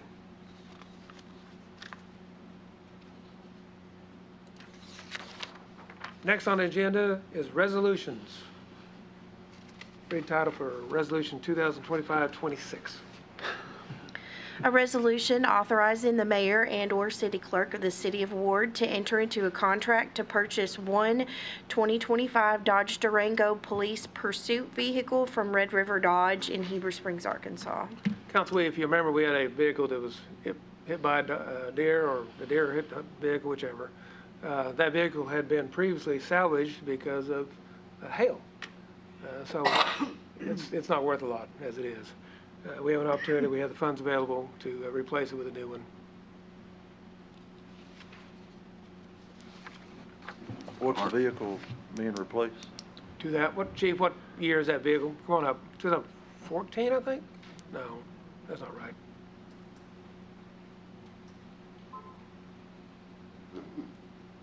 First off, she read it as 25. It's actually a 26 model. I'd change it, yeah. It's one of the old Ford patrol units. It's a 2015, and it's got 120,000 miles on it. And it didn't hit a deer. It was actually involved in a hit and run on a pursuit. My apologies, that's right. That's fine. We've had so many, it's hard to keep them straight. We had one that hit the side of a vehicle, a deer. So are all the other purchased ones that we've done this year, are all of them on the road yet? I've got one that's just about finished being built, and then to answer your question, yes. We don't have a motion yet, so I don't know if you want to go ahead and proceed with questions, but I do have a couple questions. Questions? Go ahead. I'm very supportive, Chief, of you and the department. It's obviously, that's who I am. But I do have some reservations about the build cost, and I brought this to the last meeting, and I had today went through our last build, and our last build was $7,500 for parts and $3,000 for installation, which brings it almost 50% less than this one. Now, that does not include the radio system, which is going to be, I don't know, it's a lot more expensive than our radio system would be. I actually have not read this. I don't know what numbers put in there. Well, it's the same money we had last time, $20,000. I can tell you it's going to be I can't reuse the cages or the console because it's a different type vehicle. Yeah, we just bought new ones, and we installed all new equipment with name brand products. And so, like I said, it's less than $11,000. So I don't, again, I'm supportive. I just feel like $8,000 or $9,000 is a lot of money. Well, and so, sure it is. Yeah, and I'm not trying to question, how you guys are doing it or what you're doing, but there's something not. Well, that number can be changed. That's easy. Well, I have no problem putting this off if you want to, and I will get you exact numbers of the equipment we're putting in now. Yeah. Light bars I'm not reusing because they're antiquated. Yeah. We're going to a new control box system, which actually controls everything in the car. It allows us to, after 1 hour, it shuts everything down. After 1 hour of inactivity, that helps keep me from having to buy batteries all the time. Yeah. That system's expensive. Some of the lights I'll be able to reuse, some I won't because they won't fit. Yeah, we used all new equipment on ours. It was all new buy. The radio systems, I'm not going to have to buy this time. Okay. I'll just pull them out of the wrecked car and repurpose them. Yeah. Last quote I got on just one mobile radio was $6,000. Yeah, I was gonna say that was the question I had because we didn't do that either. We didn't buy radio. He and I actually didn't talk about that part. We just used the old ordinance. No, it's not going to cost a full 20 because I'm not going to have to buy a $6,000 radio. I've already got it in a wrecked car. I'm going to pull it. That's the A-Winds. I keep the high band system in there for a backup. I'm going to reuse that one. So there's quite a bit of savings. I won't have to get a new computer because I've already got one. So no, it won't cost the full 20. What's your suggestion? Probably the price of the car, and I'm guessing about 9 to 10. By the time we buy the cages and the consoles and pay the installer. Okay. I'd make that motion, and if that's what he's going to ask for. 10,000? I don't have a problem going to 11 if that's what you need. It's just 20 is just excessive. To me. 20 was up to 20. Whatever. That was the whole purpose. Up to. I'm going to put a bunch of lights on. So what do you want? It's your motion. Do you want to do 10, 11? What do you want to do? Let's do 11. We have more. I'll do it over the intercom. Yeah, let's go ahead and make the motion to go at 11. Okay. So and approval of the resolution. Yes. Okay, so we got a motion to, first of all, motion to go to 11,000. Got a second for that? Second. All those in favor say aye. Aye. Any opposed? Okay, now make a motion to approve resolution 2025-26. Yes, I make that motion. We have a motion to approve. We have a second? Second. We have a second. All those in favor say aye. Aye. Any opposed? Motion carries. We'll move forward, Chief. Thanks. When is the other one going to be on the street? Right now, I'm waiting on, we had an issue with the in-car cameras, and believe me, I'm not the computer expert, but they sent me 12-millimeter camera instead of a 4-millimeter. So I'm having to wait on them to get me a 4-millimeter so we can get that finalized to make sure everything works. I'm hoping next 2-3 weeks I'll have it here. So do we have any officers that are sharing vehicles? No. I have a spare car, but it's getting a lot of miles on it. But no, we're Two traveling the other day together. There's FTO. It's a new officer, but I just didn't want to see people having to slip seat cars. No, I don't, not at all. I just don't want to have to fix that wrecked one. Currently, I have no spare because of this. But All right. Thank you, Chief. yes, sir. All right. Resolution 2025-27, you read the title, please? A resolution setting term limits for the Ward Water Advisory Committee. Council, if you remember, we set the Ward Water Advisory Committee based off of Act 605, and in a motion several times ago, and I think it says it in here, we set the limits. We never did it by resolution. This sets the limits, term limits by name. Very simple. I entertain a motion to approve Resolution 2025-27. I make a motion. A motion, we have a second? Second. All those in favor say aye. Any opposed? All approved. And those in the public, if I have brought something I haven't asked you to speak on and you'd like to, speak up. We will. Yes, you will. All right. Resolution 2025-28. Read title, please.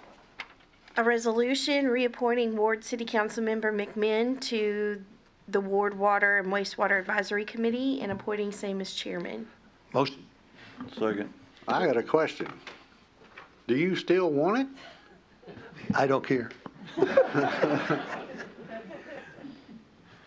I said if anyone else would like to take it, I'm fine with that, but if not, I'm fine.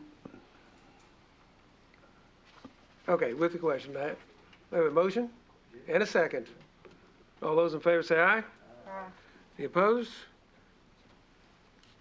Motion carries. Next on the agenda is Resolution 2025-28. It says 29 up there, but 28. Let me interject if that's okay. I'd like to say publicly, I think we need to say thank you for the getting started. I mean, we got started. And so that's the reason I feel like she needed to continue, because she's just getting the groundwork laid on it. So, yeah, thank you. Can I say something during this time? Yes. I feel like the only thing is about the committee, and I think I speak for all of them, is we kind of ran into a wall of like what exactly the committee is for. I think that initially we tried really hard to make sure that everyone that was a member of the committee was more educated on how the water department worked, how the bills were done, how things were split up, how to answer public questions.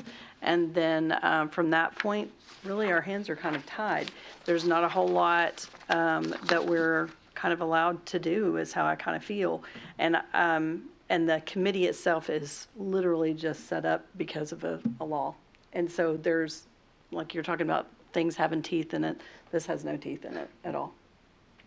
So we're not meeting again until the fall. I feel like that we did some additional things because we were helping review and just looking at stuff and asking questions. And so I think it kind of spurred some things to happen within admin. And Courtney has done a great job of stepping up and helping do some of that stuff of things that we caught attention with. But other than that, I mean, it's kind of one of those things which we found out too later, we don't have to meet monthly. We had been meeting monthly. And so, yeah. I'd like to say something. Since we went to the radio read meters, I've not had to answer a single AG complaint from the water department on rates or billing or anything like that this entire fiscal year, since last year, 2024. So that's a good thing. I agree with you. I feel like too, the only thing that the committee has been able to do is be like, well, we've got two right here. They're great about responding to people asking questions because they have more knowledge about it now. So, I mean, the only thing that I would even think about moving forward on the committee is if we could do some type of education classes. You know, maybe that's what we do, is that we use it to educate the community and have some public meetings where we could kind of share what we've learned and answer questions as laymen instead of, you know, real technical answers, because there were some things we were getting information back. I'm like, yeah, I don't know what that means. The man over there, he knows all the water stuff. So I was just like, you want to take the spot because you know everything about it. But I think that the communication was one of the most important aspects of that. I mean, being able to say to the community, this is why we're still seeing it on Facebook, obviously, but you're going to have your Facebook warriors. But I mean, we're still seeing people continually complaining about the cost. So maybe more publication or something. Well, to that end, the state did not provide us any, and refused to provide any guidance on this. Just set the committee up. That's it. So we wrote a resolution on this, if you remember, outlining what their duties, responsibilities are. And they have done good things. They have opened our eyes on a few things, and we worked together with them, and it's a good committee. But she's right, there's not a whole lot of teeth as an advisory committee, and the law is very specific on that. It's an advisory committee. Has no authority whatsoever to make any changes. All right, moving forward, Resolution 2025-29. Read title, please. A resolution reappointing Jack Bowles to the Ward Water Advisory Committee. Well, because we had a term limit, Jack Bowles' time was up, and Jack has agreed to stay on, so this resolution reappoints him to this advisory committee. With that, I'd entertain a motion to approve. Motion. A motion, we have a second? Second. All those in favor say aye. Aye. Any opposed? Motion carries. Next on the agenda is Resolution 2025-30. A resolution authorizing the mayor or city clerk to apply for a fun park grant through the Arkansas Department of Parks, Heritage, and Tourism. There's the name of it. I make a motion. Okay. Second. We have a motion and a second to approve Resolution 2025-30. Any comment? Hearing none, all those in favor say aye. Aye. Any opposed? Motion carries. Rocking along, Resolution 2025-31. Read title. A resolution authorizing the mayor or city clerk to move additional general funds to Parks and Recreation. We ran into a situation, we needed some additional funds moved into this. She gets $10,000 a month, and so we need to have moved actually $10,000 into her account, which need approval for it. What was that for? We ran there.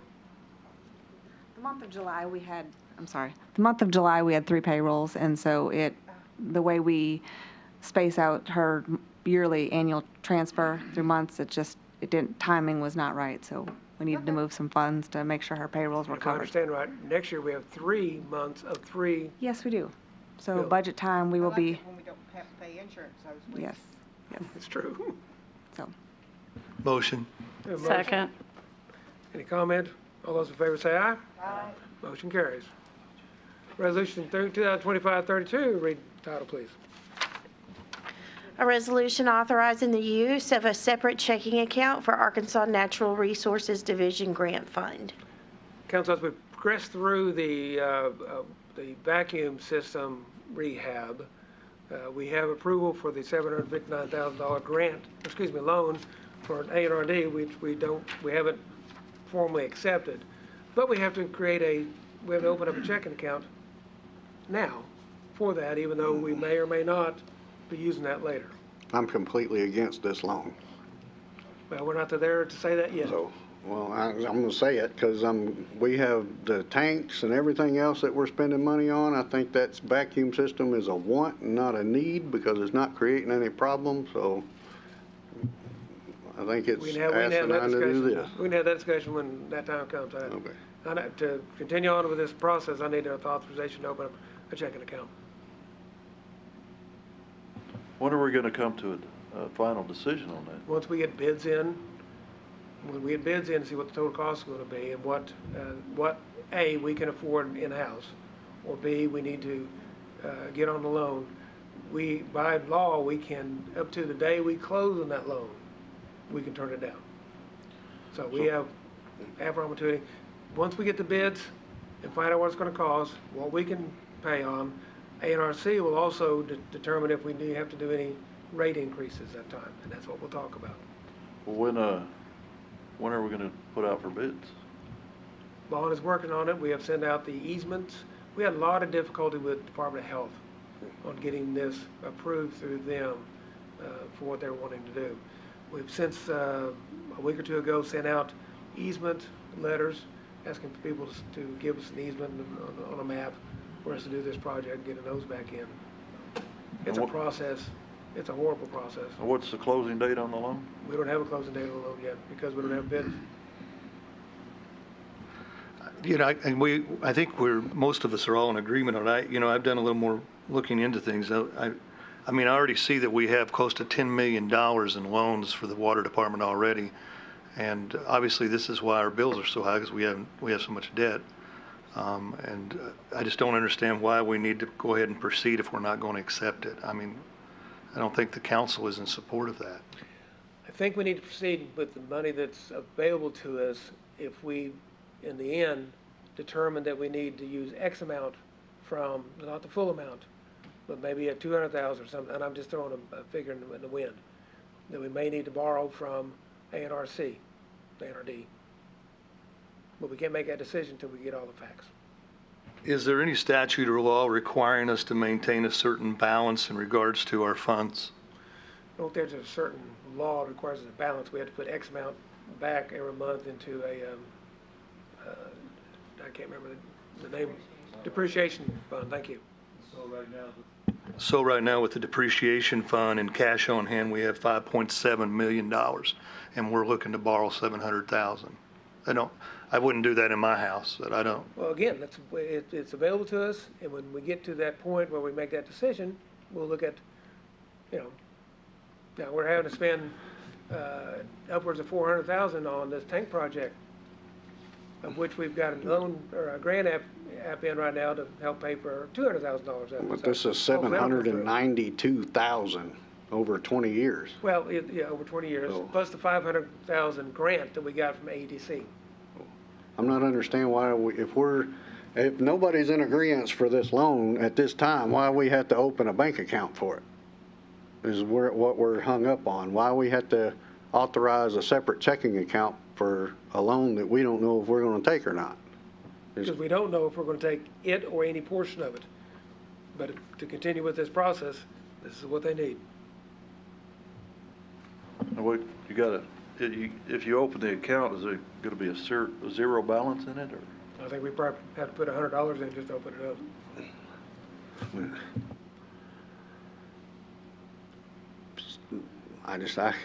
I can't make sense of it. Why you have to have an account open for it before they'll tell you whether or not none of this makes sense to me. So if somebody's got a way to make it make sense, please. Well, A&RD's assumption is that we're going to take the loan. But we have the ability. Heard all my life what assume means, but. I get that, but that's the way the process is. Well, I don't think we're planning on taking the loan. So you just want to scrap the entire project? I just don't think the time is. How are you going to pay for the project? We don't know exactly. When we get to that point, we decide how much money we want to use from reserves. That's when we need to make that decision. So you're saying it could exceed the $1.2 million for 52 houses to get taken off this thing? Good, who knows anymore? Wow. But this is something that's a want, it's not a need. Bruce has sat here multiple times and told us that it's functioning properly, that we're just want to take this vacuum system off, that we don't need to.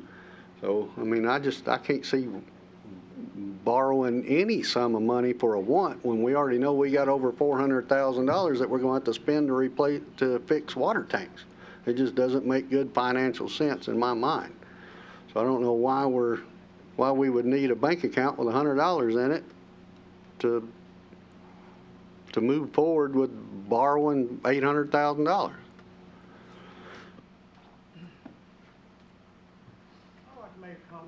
Come on up. Don Waymack, Citizen Award. I'd like to ask a question of all the council people here. Has any of you taken a tour of that vacuum facility? Yes, I worked it. You worked it? What about the rest of you? Excuse me? My house was on one, but no. Still on vacuum? I don't think so. I think it's gravity now. No, she's not on vacuum anymore. Okay. How many residences are on vacuum? This would take 52 houses and one apartment complex off. So roughly 80 citizens for roughly $800,000 over 20 years. Do we know, have we done an environmental impact study on it? Have we talked to the Bruce about this? We're not required to do an environmental impact study. I mean, if it fails, If what fails? the vacuum station. Vacuum station, that's a humongous issue of that pump. That's a $50,000 pump sitting out there, and it's rock along good. We've had to replace, fact is, we replaced it with our spare. We don't have a spare right now because we're in the process of this. Why spend $50,000 on a pump that I may not need later on? Maybe you guys should take a tour of it But there as elected again, officials. $50,000 is a lot cheaper than $800,000. I know, I've taken a tour of it. I've seen it. The fire chief over there, they used to have a backhoe to get things in and out of it. He built a track. I'm just saying we should take a look at it. Maybe you should take a tour of it. I took a tour of it.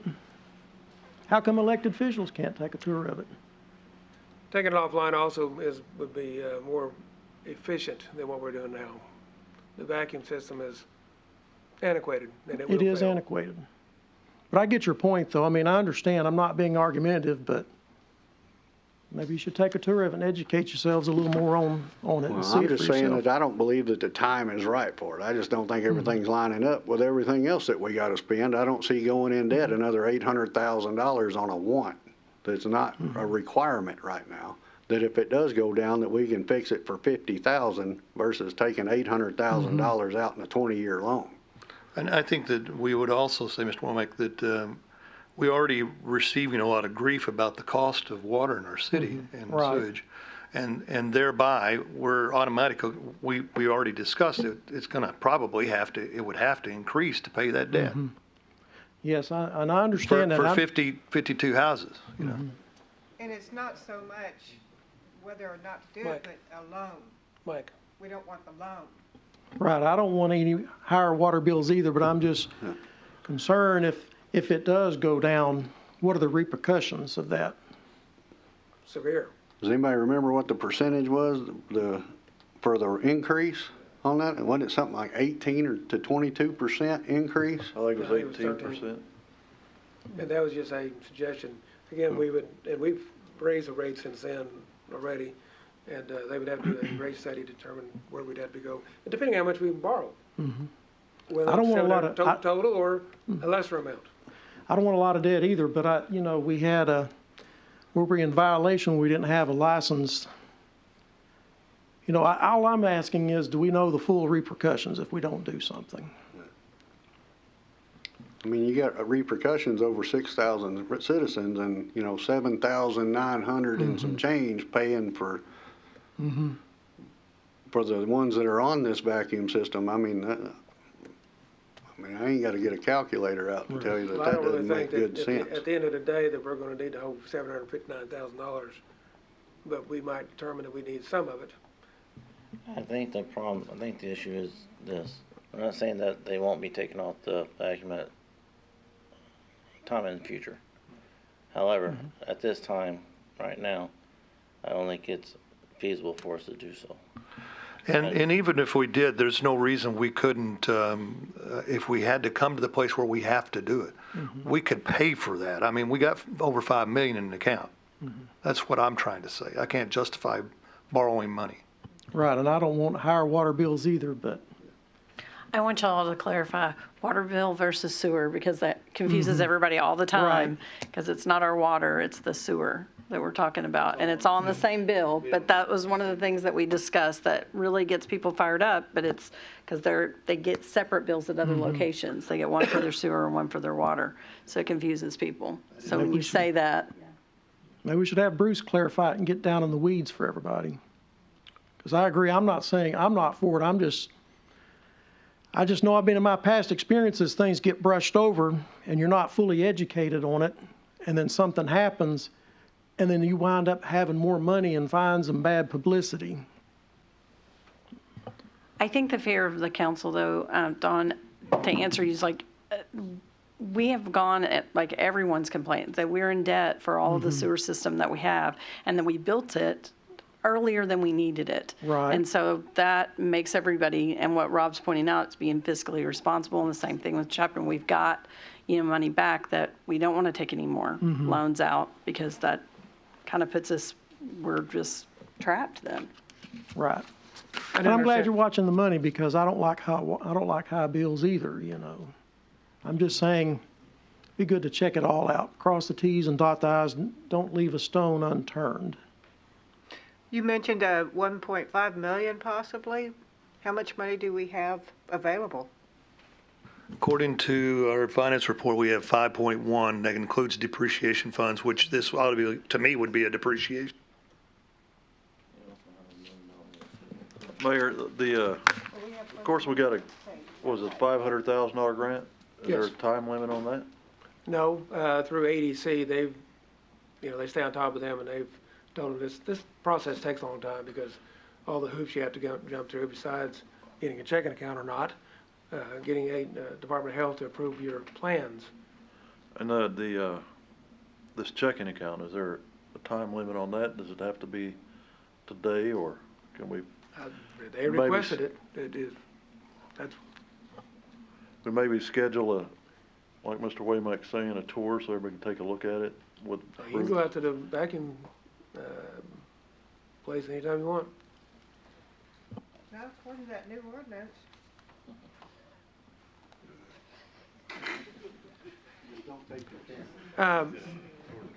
Well, you're city council members, that's a different story. That's a different story. Stacy, you said that just clarify, you said that the wastewater was built sooner than it should have been, or what did you mean? No, like when that was like the whole thing, the system that we have, like when we started doing all that, some of that stuff happened like early, like we knew it was coming, Yeah. but everyone felt like, oh, we spent all this money when we didn't have everyone to support it. Does that make sense? Because No, you and I talked about this when we talked about loans, like it's confusing because when people think, again, this is like layman terms, when people think of loans and they think, oh, this is how much the loan payment is, and now we've added more people on it, oh, the loan Should go down. it should go down because more people are paying on it, but everything is fixed on those rates. Right. And I feel like the public doesn't understand that. Most people don't understand that. I didn't understand that. That didn't make sense to me. It felt like if our city is growing, then more people are paying on this debt, so everybody has a lower portion. So knowing that, I'm like, we need to pay attention to when we get ourselves into these situations because we're all set on that. It's not going to decrease, like you said, over years. It's going to stay at that rate and stay high. That's all I meant by that. A lot of discussion, council, and I think a lot of confusion. I'd like to table this. I think easily I can table it for another month for the checking account, but I want to bring Bruce back to give us a better understanding of the need or want or desire to get rid of this vacuum system that we've been labored with for years. Does it work better now? Yeah, it works better because we took a lot of houses off previously with grants and things. So it does work better now. So I'd like to bring that back. How much, I mean, I'm just thinking, made no sense at all, maybe. If we've used grant money to take people off in the past, why couldn't we use the 500,000 to reduce what we have now? Oh, well, because it wasn't provided for that. It's just like restricted funds. It was provided for this project. And so if that project goes away, I can't use it. Because I did ask that question about using that 500,000 to offset the tank project. And was told no, that this was for this project. Use it for this project or you don't use it at all. Well, could you use it for the same project, just at a reduced scope? No, because it was applied for this entire project. Was it applied for without a cost? I'm sorry? Was this grant applied for without a cost? How much was it going to be to take? No, we had engineer estimates of $1.2 million. Okay, but you said bond is going out and getting estimates again? Well, they have to have a bid. I mean, the estimates are one thing, bid process is a whole different story. So is there a way that we can see what bids come in? Then we will have a better picture of what we need to do? That's exactly what I'm saying.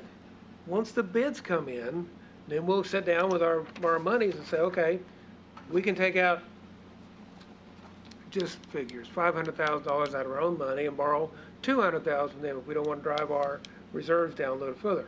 But If we think we can absorb the whole thing, then we absorb the whole thing. how long will it take for the bids to come in? We ain't even gone out for bids yet. So we don't need to set this checking account up or anything like that until the bids come in. I'm just telling you what NRD asked for was a checking account to move funds into when it's appropriate. And Oh. again, we don't, up till the day that we close, if we decide to take all of it, and then all of a sudden got a bunch of money or whatever, we decide to not take it before we close, we don't have to take it. You're just wanting options. I think we should just wait till the bids come in, then we'll have a better picture of what we need to do. Well, that's true, but for the whole picture, that's very true. But council, you want to table this checking account thing until next month? Make a motion, we table till next month. All right. Have a second? We have a second. All those in favor say aye. Aye. Any opposed? Okay. We'll bring Bruce in and others. Right? All right. Last resolution for tonight. Resolution 2025-33. Read title, please. A resolution authorizing the mayor and/or city clerk to enter into a contract with Utility Associates, Inc. for additional cameras for the police department. Council, this is the same company and system and dovetails everything that we do with the body cam, the in-car cam.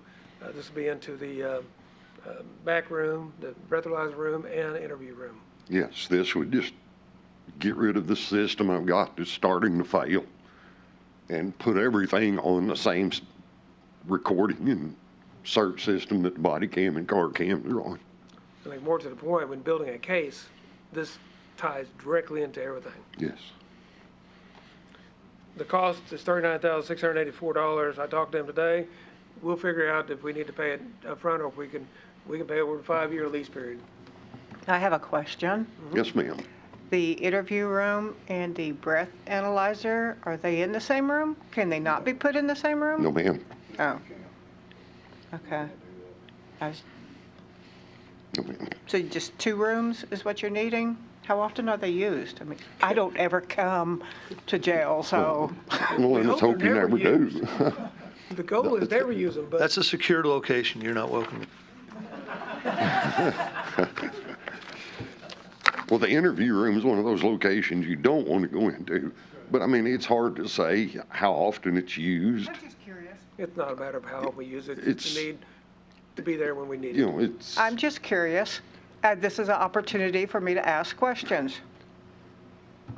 once a month, maybe more, maybe once a week, just depends on what kind of cases come in. For lack of a better term, the BAC room, the blood alcohol content testing room, they used it last night. May not get another one to go in there for 3 weeks. Been times we've got 3 in one night. We would hope we'd have none, but that's not going to happen. Well, you know I'll give you anything. I just like to ask questions. No, you're fine. I'm not just trying to answer your question the best I can. Yeah, it's not something you can just schedule. It is, when it happens, it happens. And actually, the one I got last night, Homeland Security put a detainer on it because this visa expired 3 years ago. Ooh. So, Chief, I'm very supportive of it. I think we need it.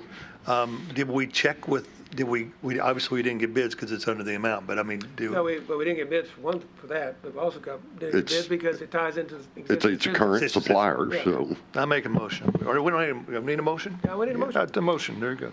Motion to approve Resolution 2025-33, and a second. All those in favor say aye. Aye. Any opposed? Motion carries. All right. Thanks, folks. Yes, sir.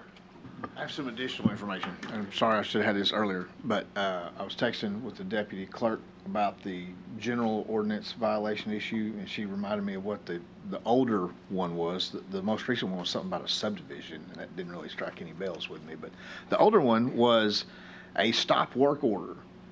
That we had had put a stop work order on somebody that was doing some construction that was not permitted and didn't have a violation in that particular ordinance. I believe we brought that back to council, like you suggested, and did put it in.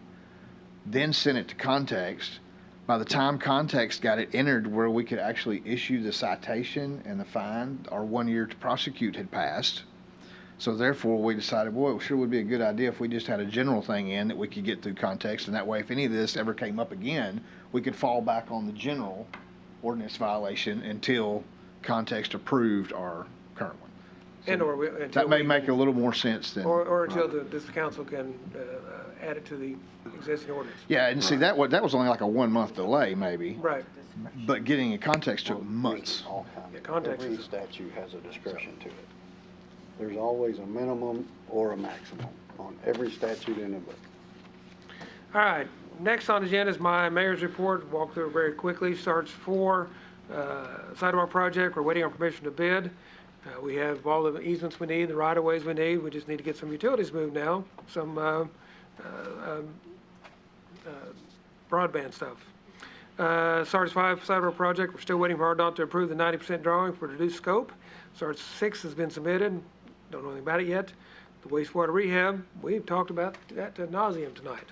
The tank rehab project will begin on or about September 15th. We are going to send out a mass mailing in the cards form that we did on the notifications of the violation. We're going to send out a mass mailing to everybody, tell them that this project's coming. It will cause water pressures to go down, and these are the tanks that will be affected. We have very bold letters that it will not affect the tank, the quality of the water. You can still cook on it, bathe in it, the whole 9 yards. Can we also add to that a grant funded this completely? No, because it hasn't been approved yet. Oh, Yeah, that grant has not been approved oh, yet. I thought it had. No, sir. No. Overlay of Milam Cross and Campbell starts on August 26th. Street aid project, we submitted, it'll be December before we hear about that. LED replacement project has been submitted. The ADA upgrade, there has been a grant put in for ADA upgrade to the, this entrance here, the main entrance and the restrooms that you all approved. That's been put in. The HVAC update project, we put in some time ago. We did get a $489,000 project. We did get $249,000 approved by the Arkansas Small Cities and Counties project. We're waiting on the Energy Office to approve the $200,000 to go with this. And if it's all said and done, if we get that, we'll only be out $30,000. So we are working as best we can. Body vehicle cam is complete for the most part. There's been some issues, but flock camera live feeds, we're still waiting deployment in October. The EV and EV chargers, when we did the bid opening on the EV vehicles, only one bid is a Ford F-150 from Red River Dodge for $57,000, and they tried to put a Mustang Mach-E as an SUV. It's not an SUV that would work for us. So I rejected those bids. But I have, we can go out to individual dealers and get bids and not go through the bidding process. We can waive it at the time. So I'd like a motion to allow me to go to individual dealers and ask for quotes and bids for 2 SUV type vehicles. What's the purpose of this? Do we have a need for electric vehicles and electric vehicle chargers? Or is this a want? Sure, it's a one, but it's available when we have grant money to go against this But too. how much grant money? $10,000 each vehicle, $7,500 for the chargers. Okay, so $10,000 per vehicle, and they're $60,000 vehicles. Again, the calculator ain't working. I will tell you this, in my opinion, if we turn down money, we have a possibility of looking the other way next time we ask for money. I mean, if you go to the Dollar General down here and they got tomatoes on sale for $2 a bunch and you buy 30 of them, have you saved any money? No, you didn't. So $10,000 on 60,000, you got to spend another 50 to get to 10. That doesn't make much sense.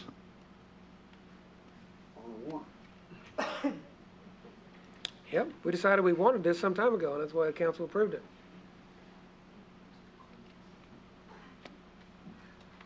You're just asking for a motion to seek bids? Mm-hmm. I'll make that motion. So a motion to allow me to start seeking some bids individually from dealers. Do I have a second? Second. Is used allowed? No, actually, it has to be new. And full electric can be hybrid. So a motion is second. All those in favor say aye.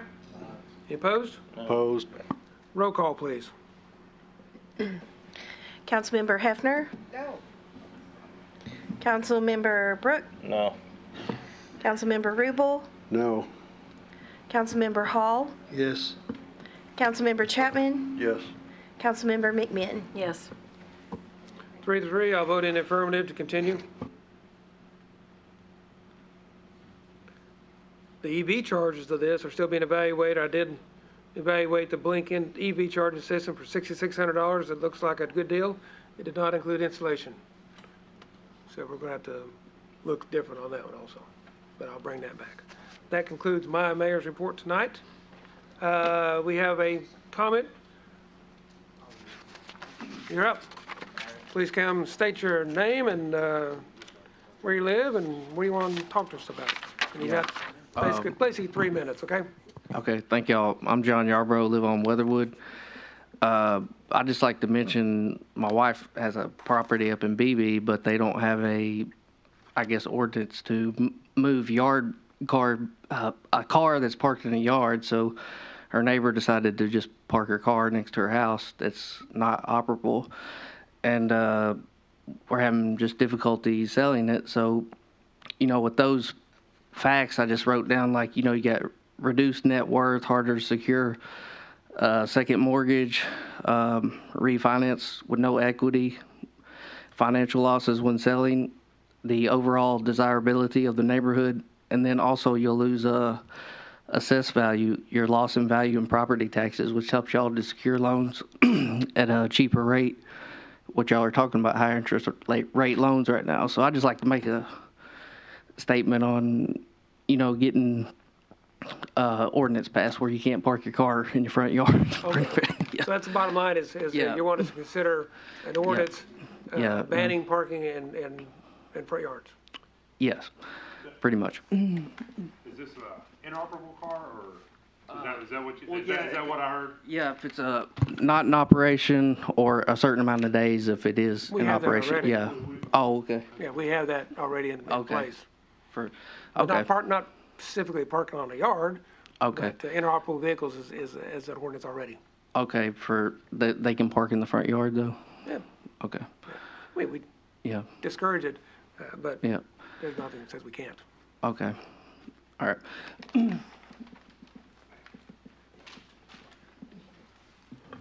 We'll staff that. Okay. We'll staff that up and say, all right. Yes, Hi. ma'am. So I'm Mrs. Yarbrough. Okay. So just to add along to what he was saying to you guys, I was hoping to address more the issue of the daily street parking on Weatherwood. It's really not a road designed for that. There's really not spacing or lines for that. It's definitely, I have observed and experienced some issues that has come along with that. For one, it's particularly difficult when that street parking is on both sides of the road. It's making it very difficult when you're trying to weave in and out, especially during the morning when we're leaving to go to work and the evening when we're coming back. And there's several people coming in and out of those driveways. On Weatherwood, the houses are very close in proximity to each other. So it's just a lot of residents in there and people coming and going. In particular, I was in a small collision on that road due to people's line of sight and difficulty in the tight quarters in there. I'm particularly concerned about the children that we have playing on that road. It's making it difficult as a driver coming in and coming out to scan the yards and the sidewalks to see if there's pets, people, walkers, bikers, and particularly small children darting in and out in there.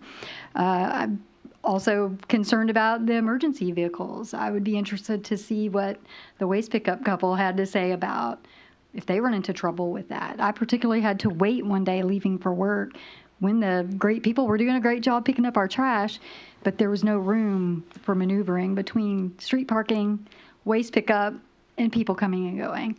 So in particular, I would just like to see maybe some sort of code, if there's not one already. If there is, maybe enforcement. If there's not, maybe establishing something. I guess the hope is that people would just use their driveways. That's what they're there for. I mean, Is Weatherwood a curved road? it is, and I saw that ordinance that said if it's curbed that they could do it, but that's still not fixing the problem of That ordinance also suggests in that ordinance that people stagger their parking, which. they don't always do. They don't. And in particular, backing out when the person's on the street right behind me, that's difficult. They have brick mailboxes all along there, which look nice, but they're tall and they make a big box and another obstacle in your vision. So it's just kind of compounding issues up and down that road with that. So maybe the council could think about that when you're thinking about the 1 tons and the different vehicles. In particular, there is also street parked vehicles that don't even have a license plate on them. I know that there's one there for sure that I've seen when walking. So I don't know, maybe someone would feel like picking that up and going in there and trying to clean that up for the safety and health of the folks that live down there. And also for our property values, as my husband was talking to you about. It kind of does look a little bit lower class when people are just parked in the yards, on the street, and everywhere. So, I thank you for listening to us. Thank you for your and time. our and concerns for that. comment. We appreciate it. Thank you. Can I make a Council, comment? do you have anything to add to tonight's meeting? Oh, yes.